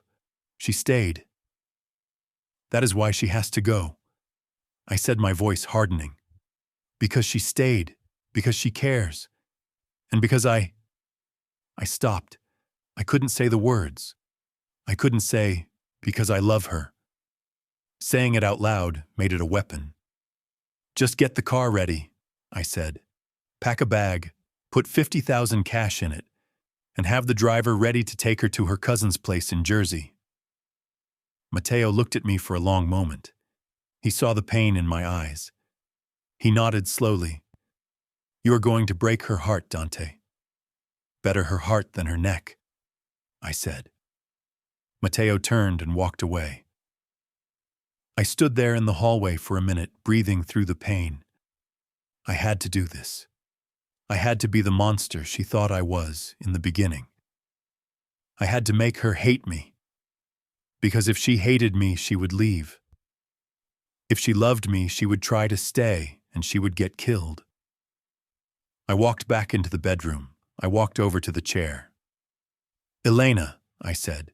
She woke up instantly. She sat up, rubbing her eyes. "Dante? You're up. You shouldn't be walking. Your stitches—" "I am fine," I said. My voice was cold, dead. She stood up, reaching for me. "Let me help you back to bed. Do you need water? Do you need pain meds?" I stepped back, avoiding her touch. "I don't need anything from you," I said. She froze. Her hand hovered in the air. She looked confused. "What?" "I said I don't need anything," I said. She blinked. Are you in pain? Is that why you're snapping at me?" "I am not snapping, Elena. I am talking." I walked over to the window. I turned my back to her. I couldn't look at her face while I did this. "Pack your things," I said. She was silent. The silence stretched until it felt like a wire pulled tight enough to snap. "Pack my things?" she repeated slowly. "For what? Are we going to a safe house?" "No," I said. "You are leaving." "Leaving? Where? Back to your apartment. Or your cousin's?" "I don't care. Just away from here." I heard her footsteps. She walked up behind me. "Dante, I don't understand. Is this because of the attack? Are you trying to protect me?" "Because I told you I'm not afraid. I stitched you up. I'm here. I can handle this." "You can't handle this," I said, spinning around. I saw the hurt in her eyes. It was already starting. "This isn't a game, Elena. This isn't a romance novel. This is real life. And frankly, I am done." She stared at me. "Done? I am bored," I said. The lie tasted like acid on my tongue. "Bored?" she whispered. "Yes," I said. "I thought I wanted this. I thought I wanted the wife, the domestic life. I thought it would be amusing to take the librarian and turn her into a queen." I walked toward her, forcing her to back up. "But the novelty has worn off," I said. "You are cloying, Elena. You are always there, hovering, watching, with those big, sad eyes. It is exhausting." Her mouth opened, but no sound came out. She looked like I had slapped her, but "Last night," she stammered. "The stitches. You let me hold you. You said—" "I was bleeding out," I said, brutally. "I was delirious. A man says a lot of things when he thinks he might die. It doesn't mean they are true in the morning." Tears welled up in her eyes. Big, heavy tears that spilled over and ran down her cheeks. "You're lying," she whispered. "You are lying to push me away." I laughed. It was a harsh, cruel sound that hurt my ribs. "Am I? Look at me, Elena. Look at who I am. I am a criminal. I am a user. I used you to get Ma off my back. I used you to look stable for the commission. And I used you to warm my bed because it gets cold in here." I stepped closer, invading her space. "And I admit the sex was good. You were enthusiastic for a virgin. But even that gets old." She flinched. That one landed. That one drew blood. She wrapped her arms around herself, hugging her chest like she was trying to hold herself together. "So the debt is paid?" she asked, her voice trembling. "Consider it paid," I said. "Your father is clear. You are clear. Take the ring off. Leave it on the dresser. Mateo has a bag of cash for you. It should cover your rent for a year. Call it severance pay. Severance pay." She looked at me with such devastation that I almost broke. I almost fell to my knees and begged her forgiveness. I almost told her that I loved her more than my own life. But then I thought of the Russians. I thought of what they would do to her.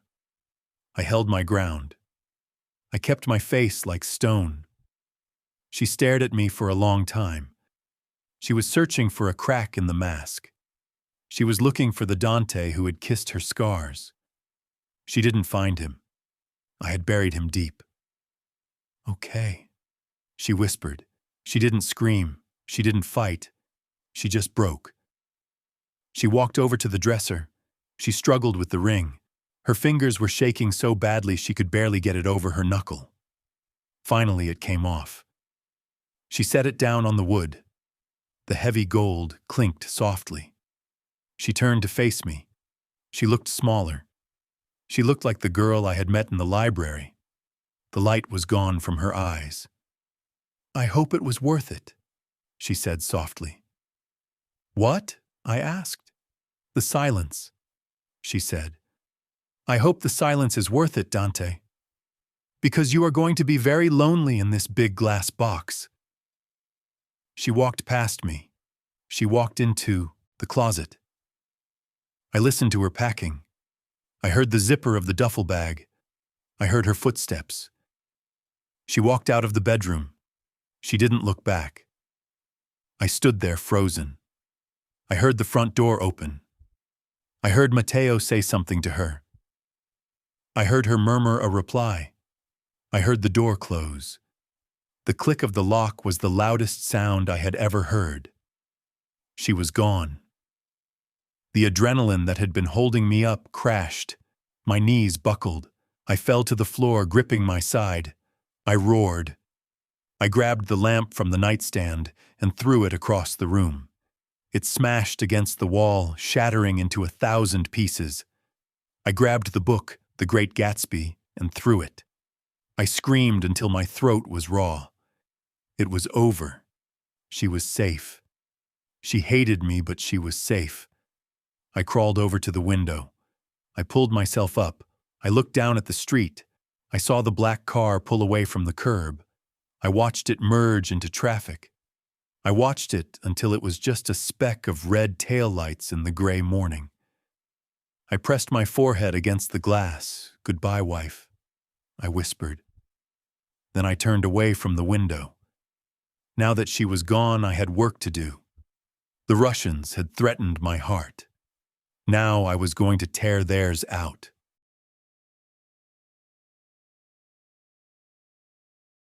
Chapter 15. Elena. My apartment smelled like lemon pledge and loneliness. It was the same smell it had always had. Before Dante. Before the red dress. Before I knew what it felt like to be touched as if I were something holy. But now the smell made me gag. I sat on the edge of my twin bed. It felt small. The mattress was lumpy. The sheets were cotton, not silk, and they felt rough against my skin. 3 days.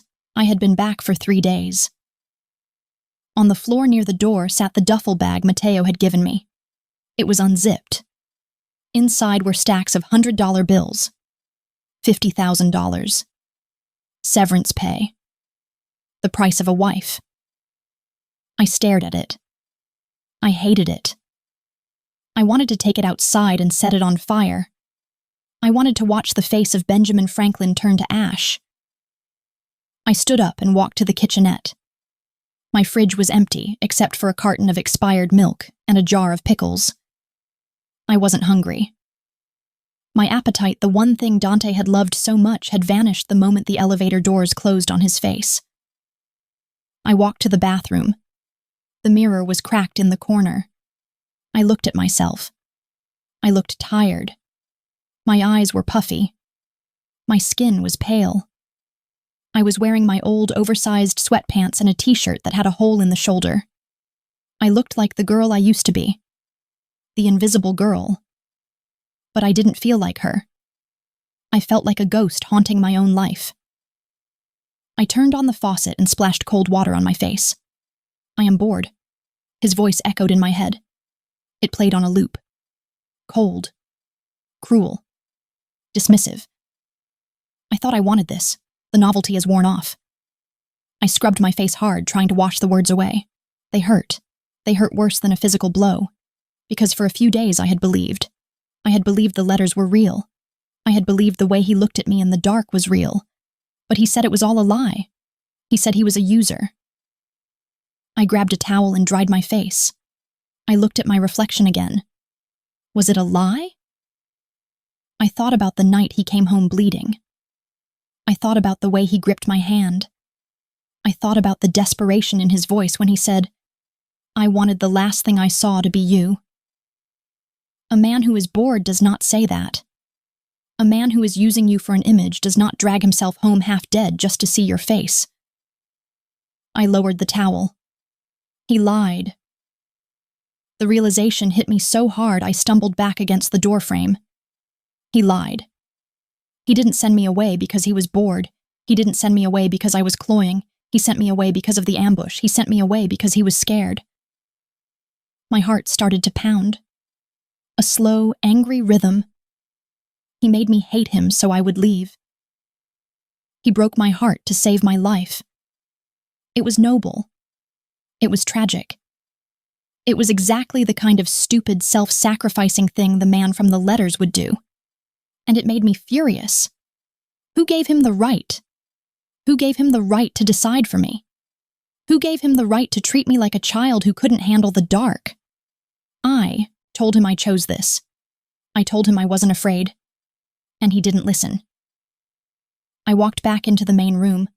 I looked at the bag of money again. Now it didn't look like a payoff. It looked like an apology. "I am not a damsel," I said to the empty room. I walked over to the closet. I pulled out the garment bag I had taken with me. The only thing I had taken. I unzipped it. The red dress. I touched the fabric. It was soft. Heavy. I stripped off my sweatpants. I stripped off the t-shirt. I put on the dress. It was hard to zip up by myself, but I managed. I pulled it up. I smoothed it down over my hips. I looked in the cracked mirror. There she was. The woman Dante Valenti had created. The woman who took up space. The woman who had fire in her veins. He thought he could just send her back? He thought he could turn me back into a mouse just by saying some mean words. He was wrong. I went to my makeup bag. I dug through the bottom until I found it. The tube of red lipstick. I applied it. My hands were steady. I pressed my lips together. "I am not done, Dante," I whispered to the reflection. I grabbed my purse. I didn't take the money. I left the $50,000 sitting on the floor. I didn't want his money. I wanted answers. I walked out of the apartment. It was late afternoon. The sun was setting, casting long shadows across the Queen's sidewalk. The air was crisp. Cool. I needed to think. I needed a plan. I couldn't just march back to the penthouse. The guards wouldn't let me in. Dante wouldn't let me in. I needed to force his hand. I started walking toward the subway. I would go to the library. I had a key. I could use the computers there to research. I could look up the Russians. I could find out who attacked him. If I had information, maybe he would listen. It was a reckless plan. It was a dangerous plan. But I was done being safe. Safe was lonely. I turned the corner onto a quieter street. The hairs on the back of my neck stood up. It was a familiar sensation. I had felt it in the library stacks right before Dante appeared. The feeling of being watched. I stopped. I looked around. The street was empty. A few parked cars. A cat sitting on a stoop. Paranoid, I told myself. You are just jumpy. I kept walking. I quickened my pace. My heels clicked loudly on the concrete. A van turned the corner behind me. A black van. My stomach dropped. I walked faster. The van slowed down. It was crawling along the curb, keeping pace with me. I gripped my purse strap. Run. The instinct screamed at me. I started to run. I wasn't fast. The dress was tight and the heels were high. I scrambled toward the bodega at the end of the block. Lights. People. Safety. The van accelerated. It screeched past me and cut inward, blocking the sidewalk. The side door slid open. 3 men jumped out. They were big. They were wearing ski masks. They moved with terrifying speed. I turned to run the other way. A 4th man was already there. He had come up behind me on foot. I didn't have time to scream. He grabbed me, his arm clamped around my waist, lifting me off the ground. I kicked. I fought. I raked my nails down his arm. "Let me go!" I shouted. A hand clamped over my mouth. It tasted like leather gloves. "Shut up." A voice hissed in my ear. Heavy accent. Russian. They dragged me toward the van. I thrashed. I bit the gloved hand. The man swore and loosened his grip for a second. I screamed, "Dante!" It was a useless scream. He was miles away. He was in his glass tower thinking I was safe, thinking he had fixed everything. Something sharp pricked my neck.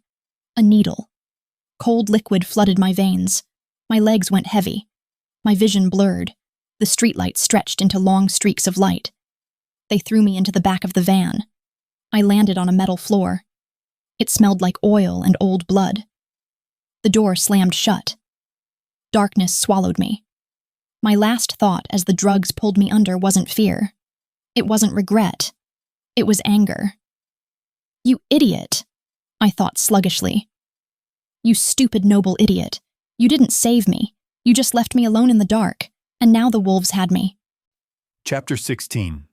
Dante. The silence in the penthouse was exactly what I asked for. It was heavy. It was cold. It was absolute. I sat on the floor in the living room leaning back against the white sofa. The leather behind me was stained with dried blood, my blood. The bandage on my side was throbbing a steady drumbeat of pain, but I didn't care. The pain was grounding. It was the only thing telling me I was still alive. 3 days. She had been gone for 3 days. I had spent those 3 days drinking expensive scotch and staring at the spot on the floor where she had stood in her red dress. I had spent them convincing myself that I was a genius, a martyr. I saved her. I told the empty room, she is safe. She hates me, but she is safe. I took a sip of the amber liquid. It tasted like ash. I checked my watch. It was 6 in the evening. Matteo was supposed to check in. I had assigned a tail to Elena. 2 guys in a sedan parked down the street from her apartment. They were not supposed to interact. They were just supposed to watch, to make sure the Russians didn't get any ideas. I was not careless. I cut her loose, but I didn't leave her defenseless. My phone sat on the floor next to the bottle. It rang. The sound shattered the silence like a hammer hitting glass. I stared at it. "Matteo." I picked it up. "Report," I said. My voice was rusty from disuse. There was silence on the other end. Not a quiet silence. A chaotic silence. Heavy breathing, sirens in the distance, someone shouting. "Dante." Matteo's voice was broken. It was a sound I had never heard from him. He sounded like a man who was looking at a ghost. "What happened?" I asked. I sat up straighter. The stitches in my side pulled tight. "I am sorry," Matteo choked out. "I am so sorry, Dante. My blood turned to ice." "Say it," I commanded. "We found the tail," Matteo said. "Both of them. They were executed, shot in the car. And Elena?" Silence. "Where is Elena?" I roared. I stood up, ignoring the agony in my waist. "Gone," Matteo whispered. "Her apartment is empty. The door was unlocked. Her purse was on the street a block away. Witnesses say a black van, 3 men, masked." The phone slipped from my hand. It hit the floor with a dull thud. The world tilted on its axis. The penthouse walls seemed to bend inward. The air left the room. Gone.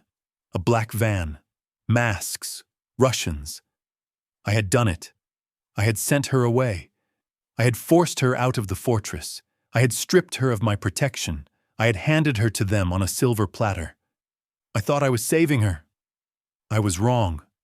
I was so arrogant. I was so stupid. I fell to my knees.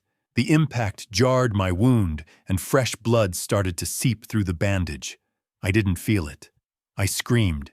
It wasn't a word. It was a raw animal sound of pure rage and grief. I punched the floor. I punched the marble until my knuckles split and my hand was a ruin. They had her. The monsters had her. My wife, my soft, sweet, brave wife. The woman who cried during sad movies. The woman who stitched me up with shaking hands. They had her. And it was my fault. I stayed on the floor for 10 seconds. That was all the time I allowed myself to break. Then the switch flipped. The grief vanished. The guilt vanished. The fear vanished. Something else took its place. It was cold. It was black. It was the thing that lived in the deepest part of my soul. The thing I had tried to hide from her. The beast. I stood up. I walked to the bedroom. I didn't limp. I didn't stagger. I walked with purpose. I opened the safe in the closet. I took out my shoulder holster. I strapped it on over my t-shirt. I loaded 2 Glocks. I shoved extra magazines into my pockets. I took out a knife, a long, serrated blade. I walked back to the living room. I picked up the phone. The screen was cracked, but it still worked. Matteo was still on the line. He was breathing hard, waiting for the explosion. "Matteo," I said. My voice was dead calm. "I am here, boss. Mobilize everyone." "Everyone?" "Everyone," I said. "Every soldier, every associate, every street runner. I want the city on lockdown. I want every Russian business surrounded. I want every warehouse kicked in." "Dante, this is war. Total war." "Yes," I said. "If we do this, if we go scorched earth, there is no coming back. The commission will hang us. The police will come down on us. I don't care," I said. "Let them come. I will kill them too." I walked to the elevator. "Find the van," I ordered. "Check the traffic cams, check the tolls, find out where they took her." "We are trying, Dante, but—" "Do not try," I snarled. "Do it. If you do not have a location in 20 minutes, I will start killing Russians at random until someone talks." I hung up. I took the elevator down to the garage. My reflection in the mirrored doors stared back at me. I looked like death. My eyes were black holes. My face was pale. My shirt was stained with fresh blood from my side. I didn't recognize myself. I wasn't Dante Valenti anymore. I wasn't a man. I was a weapon. I got into my car. Not the SUV with the driver. My car. A black muscle car with an engine that sounded like a thunderstorm. I tore out of the garage. I didn't know where I was going yet. I just drove. I drove toward the Russian territory in Brighton Beach. My phone buzzed. A picture message. Unknown number. I pulled over. My hands were shaking. Not from fear, from the need to kill. I opened the message. It was a photo. It was Elena. She was tied to a chair. Her head was lolling to the side. Her hair was messy. There was a bruise forming on her cheek. She was wearing the red dress. The dress I loved. The dress she wore to show me she was strong. Under the photo was a text. "Bring the leverage. Bring the territory deeds. Or we send her back in pieces." I stared at the photo. She was alive. That was the only thing that mattered. She was alive. I memorized the background of the photo. Concrete walls. Water. Stains. A small window high up covered in bars. I knew that place. It wasn't a warehouse. It was an old meatpacking plant near the docks. The Volkov brothers used it for disposal. They were stupid. They thought they were negotiating. They thought I was a businessman. They thought I would trade land for my wife. They didn't understand. I wasn't coming to trade. I was coming to end them. I threw the phone onto the passenger seat. I floored the gas pedal. The tires smoked. The car launched forward. "Hold on, Elena," I whispered. I touched the ring on my finger. The gold band she had put there. "I am coming, and God help anyone who stands in my way." Chapter 17. Elena. My head felt like it had been split open with an axe. I woke up to the smell of rust and rotting meat. It was a thick, oily scent that coated the back of my throat. I tried to move my hands, but I couldn't. They were zip-tied behind my back. My ankles were taped to the legs of a heavy metal chair. I opened my eyes. The room was concrete. It was cold. There was a single bulb hanging from the ceiling, swaying slightly and casting long shadows against the water-stained walls. I was not alone. 3 men were standing near the heavy steel door. They were speaking Russian. They were laughing. They were cleaning their guns. I knew one of them.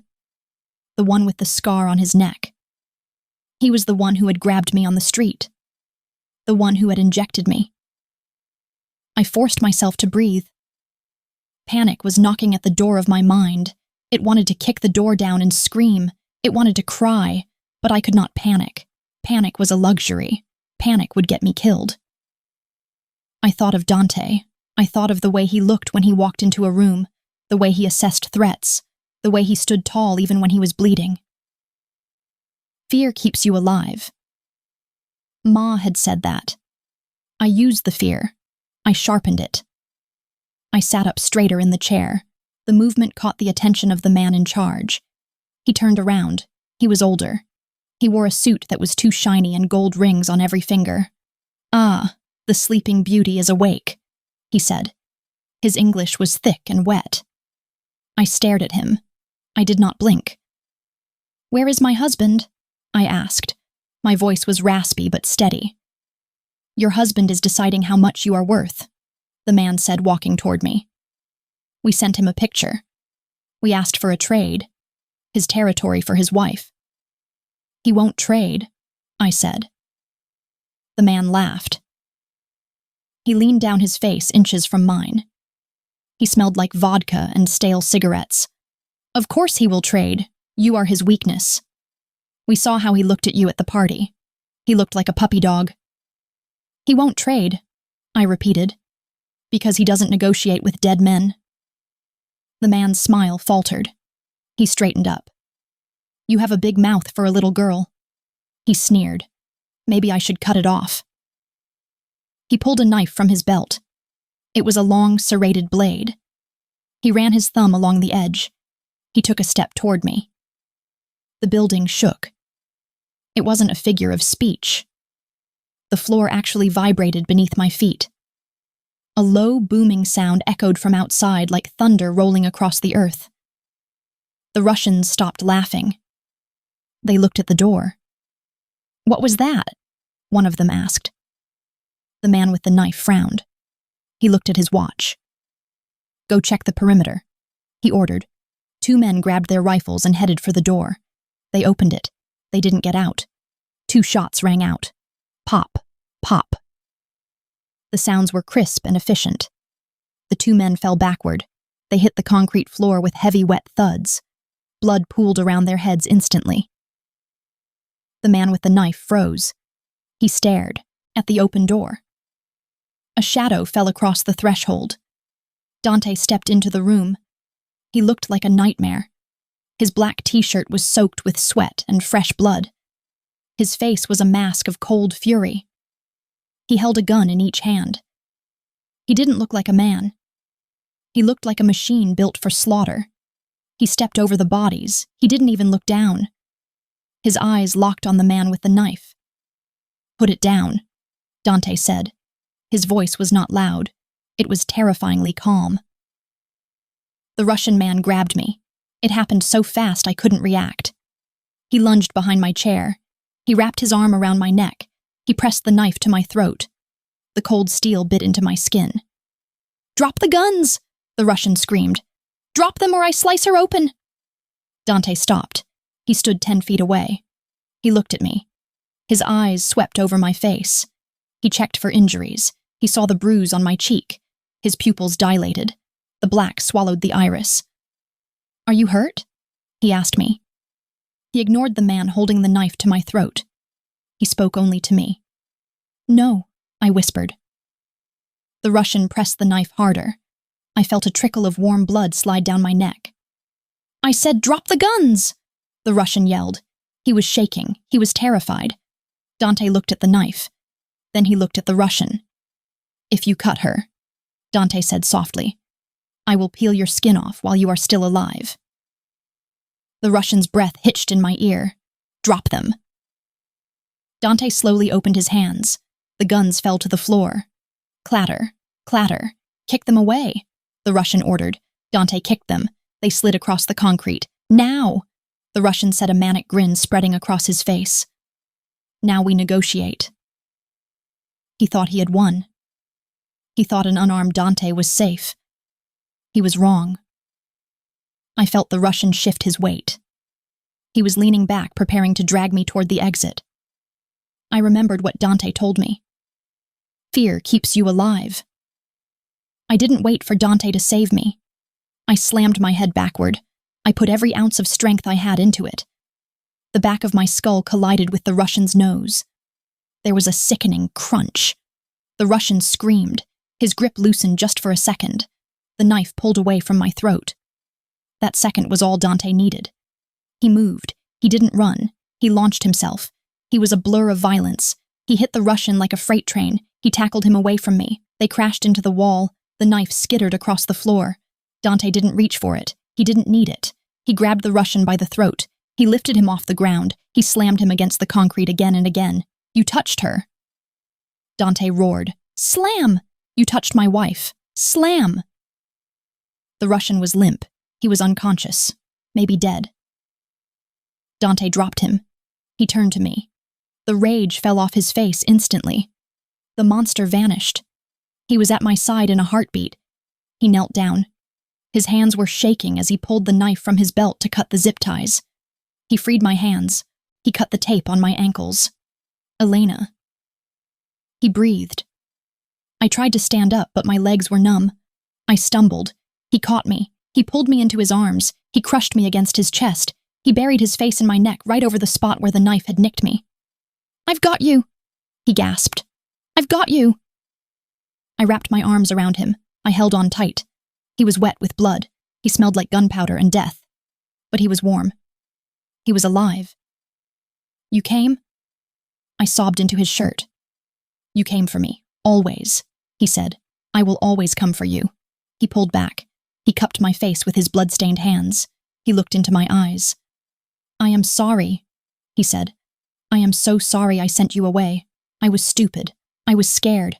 I know, I said. I know. He kissed me. It wasn't gentle. It was desperate. It was a kiss that tasted of survival. He kissed me like he needed my breath to fill his own lungs. He pulled away and rested his forehead against mine. Are you okay? He asked. Did they hurt you? Just a headache, I said, and a scratch. He touched the small cut on my neck. His jaw tightened. I should have killed him slower, he muttered. We need to go, I said, looking at the bodies on the floor. More will come. No, he said, standing up and pulling me with him. No more are coming. They are all dead, Elena. I burned the whole place down on my way in. He looked at the door. Matteo is outside with the car. He scooped me up. He lifted me into his arms like I weighed nothing. I can walk, I protested weakly. Not today, he said. Today I carry you. He walked us out of the room.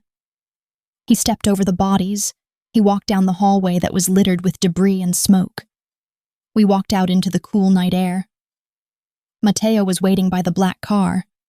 He looked relieved. He opened the back door. Dante climbed in with me. He didn't put me down on the seat. He kept me on his lap. He wrapped his arms around me, burying me in his warmth. Home, Dante said to Matteo. The car sped away. I rested my head on Dante's shoulder. I watched the city lights blur past. I was safe. But I knew things had changed. I looked at Dante's face. He was staring out the window, watching for threats. His hand was gripping my thigh possessively. He wasn't going to let me go again. And this time I wasn't going to leave. We were marked. Both of us. We were at war. but at least we were together. Dante? I whispered. He looked down at me. Yes, Bella? Don't ever lie to me again. Don't ever tell me you are bored. He tightened his grip. Never, he promised. You are the only thing that keeps me interested in being alive. I closed my eyes. Let the Russians come. Let the world burn. I was exactly where I belonged. Chapter 18. Dante. The adrenaline was leaving my body. It was draining out of me like water from a cracked glass. And as it left, the pain rushed in to fill the empty space. My side was screaming. I knew I had ripped the stitches. I could feel the warm wetness of my own blood soaking into my shirt, mixing with the blood of the men I had just killed. My knuckles were throbbing, my head was pounding, but I did not care. I looked down at the woman in my lap. Elena was curled against my chest. Her eyes were closed. Her breathing was steady. She was gripping my shirt so hard her knuckles were white.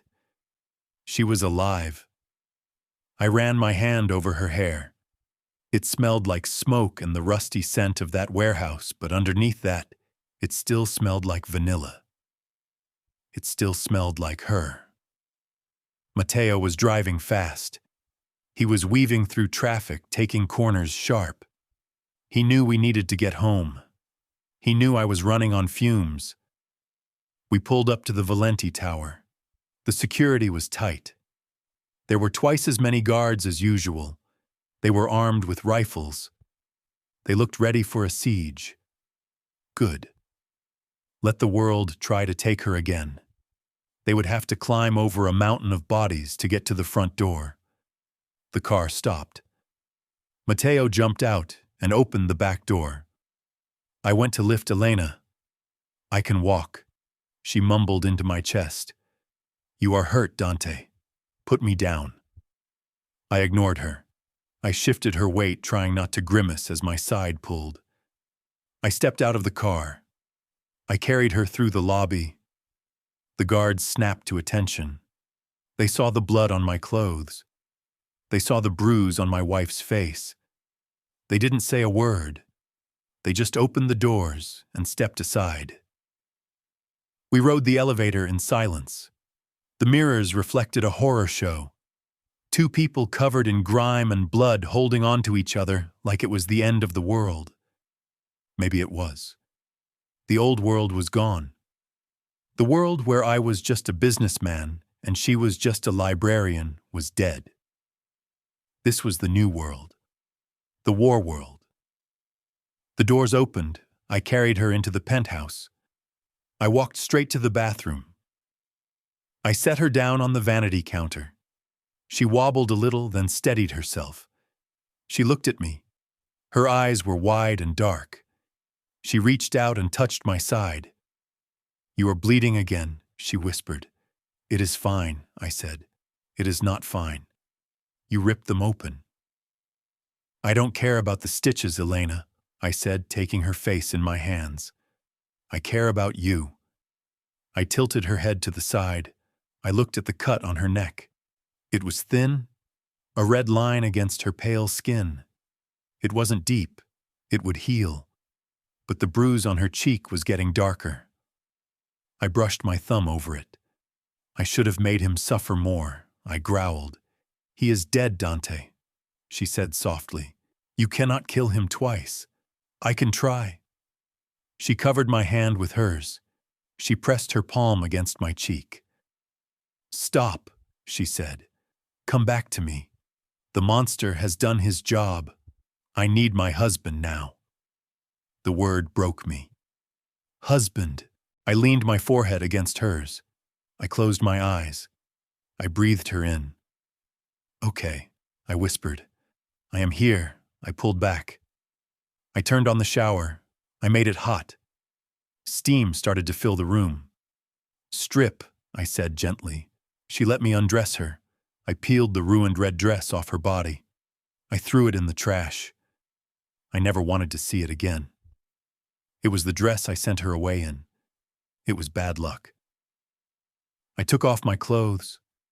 My shirt stuck to my wound, but I peeled it off with a grunt. We stepped into the shower. The water was hot. It stung my cuts. It washed the blood away, swirling pink down the drain. I picked up the soap. I lathered it in my hands. I washed her. I washed her hair. I massaged her scalp, trying to wash away the memory of the Russian's hands. I washed her shoulders. I washed her arms. I washed her soft curves. She stood still and let me do it. She was trembling slightly. I washed her feet. I knelt down on the tiled floor, ignoring the pain in my knees. I scrubbed the dirt from her skin. When I stood back up, she was crying. Silent tears mixed with the shower water. "Why are you crying?" I asked, wiping her face. "Because you came back," she sobbed. "Because you are here washing my feet like I am something precious." "You are precious," I said fiercely. "You are the most precious thing I have ever owned. I am not a thing, Dante," she said, grabbing my shoulders. "I am your partner." I froze. "Partner, yes," I agreed. "You are?" I handed her the soap. "Your turn," I said. She washed me. She was gentle. She avoided the wound on my side, washing around it with careful fingers. She washed the blood off my chest. She washed the gun oil off my hands. We stood there under the water for a long time, just holding each other, just existing. When the water ran cold, we got out. I dried her off with a fluffy white towel. I wrapped her in my robe. It swallowed her whole. She looked small and safe. I wrapped a towel around my waist. "I need to re-stitch this," I said, looking down at my side. "I will do it," she said. "No, your hands are shaking. They are steady enough for you," she said stubbornly. We went to the bedroom. I sat on the edge of the bed. She got the kit. She was right. Her hands were shaking at first, but once she held the needle, she steadied them. She bit her lip in concentration. She stitched me up again. This time I didn't flinch. I watched her. I watched the way her brow furrowed. I watched the way she cared for me. She tied the knot and snipped the thread. She taped a fresh bandage over it. "Done," she whispered. She put the kit away. She climbed into bed. She pulled the duvet up to her chin. I got in beside her. I turned off the lamp. The room was dark. The city lights were a blur outside. I pulled her into my arms. She fit perfectly against my side. "Dante?" "What happens now?" she asked. "The Russians." "The Russians are done," I said into the dark. "I cut off the head of the snake tonight. The rest of them will scramble. They will be too busy fighting each other for power to come after us. And if they do," I tightened my arm around her. "If they do, we will be ready." She was quiet for a moment. "The money," she said. "The $50,000. I left it in the apartment." I laughed. It hurt my ribs, but it felt good. "I don't care about the money, Elena. It was a lot of money." "I will make it back in an hour," I said. "Forget the money." She shifted so she could look at me. Her eyes were adjusting to the dark. I could see the glint of them. "You said you were bored," she said. "When you sent me away. You said I was cloying." "I lied," I said immediately. "I told you. I lied to save you." "I know," she said. "But it still hurt, I know." I pressed a kiss to her forehead. "I will spend the rest of my life making it up to you." "How?" "I will start by never leaving you alone again," I said. "You want to go to the library? I go with you. You want to go grocery shopping?" I pushed the cart. "You are stuck with me, Elena, every second of every day." She smiled. I could feel it against my skin. "That sounds exhausting," she teased. "Too bad. You signed the paper. No returns." She sighed happily and snuggled closer. Dante. Yes. I love you. The words hung in the air. I had never said them, not to anyone, not even to Ma. Valentis didn't say I love you. We showed loyalty, we showed possession, we showed blood. But looking at her, feeling her heartbeat against mine, I realized that loyalty wasn't enough. Possession wasn't enough. I love you too, I whispered. It felt strange on my tongue. It felt right. I love you, Elena. I love your mind. I love your body. I love your stubbornness. I love that you stitch me up when I bleed. She kissed my chest right over my heart. Sleep, husband, she murmured. We have a war to win tomorrow. We slept. And for the first time in my life, I wasn't sleeping with one eye open. I was sleeping with my heart open. 6 months later, the library was quiet. I sat in a chair in the corner of the history section. I was reading a book about the Roman Empire. It was interesting, but mostly I was just watching. Elena was shelving books. She was wearing a black dress. It wasn't velvet. It was simple cotton, but it fit her like a glove. She was humming to herself as she worked. She looked happy. She wasn't hiding anymore. She wasn't tugging at her clothes. She moved with confidence. She moved like a woman who knew she was loved. She reached for a book on the top shelf. She stretched up on her tiptoes. The dress rode up her thigh. I felt a spark of heat in my gut. I closed my book. I stood up. I walked over to her. I came up behind her. I wrapped my arms around her waist. I pulled her back against my chest. She didn't jump. She leaned into me. You are distracting me, Mr. Valenti, she whispered. I am bored. I murmured against her neck, nipping at the sensitive skin there. She laughed. She turned in my arms. You are not bored. You are just hungry. Always. I said. I kissed her. It was a slow kiss, a deep kiss, a kiss that said, you are mine, and I am yours. We heard someone clear their throat. We pulled apart. My mother was standing at the end of the aisle. She was holding a stack of romance novels. Ma, I said, what are you doing here? I need new books, Ma said, and I need to tell you that Sunday dinner is at 2. Do not be late, and bring the cannoli. She looked at Elena. She looked at her stomach. Still nothing? Ma asked pointedly. Elena blushed. Not yet, Ma. Keep trying. Ma winked. She marched away. Elena buried her face in my chest. She is relentless. She wants a legacy, I said. What do you want? She asked, looking up at me. I looked around the library. I looked at the dust motes dancing in the light. I looked at the woman in my arms. The war with the Russians had cooled down. We had won. The territory was secure. The debt was a memory. I have everything I want, I said. I kissed her again. Let's go home, I said. But my shift isn't over for another hour. I bought the library, Elena, I said. I make the schedule. Shift is over. She rolled her eyes, but she was smiling. You are impossible. I am yours. We walked out of the library hand in hand. The sun was shining. The city was loud. But I didn't hear the sirens anymore. I didn't hear the threats. I just heard her laugh. And that was the only sound that mattered.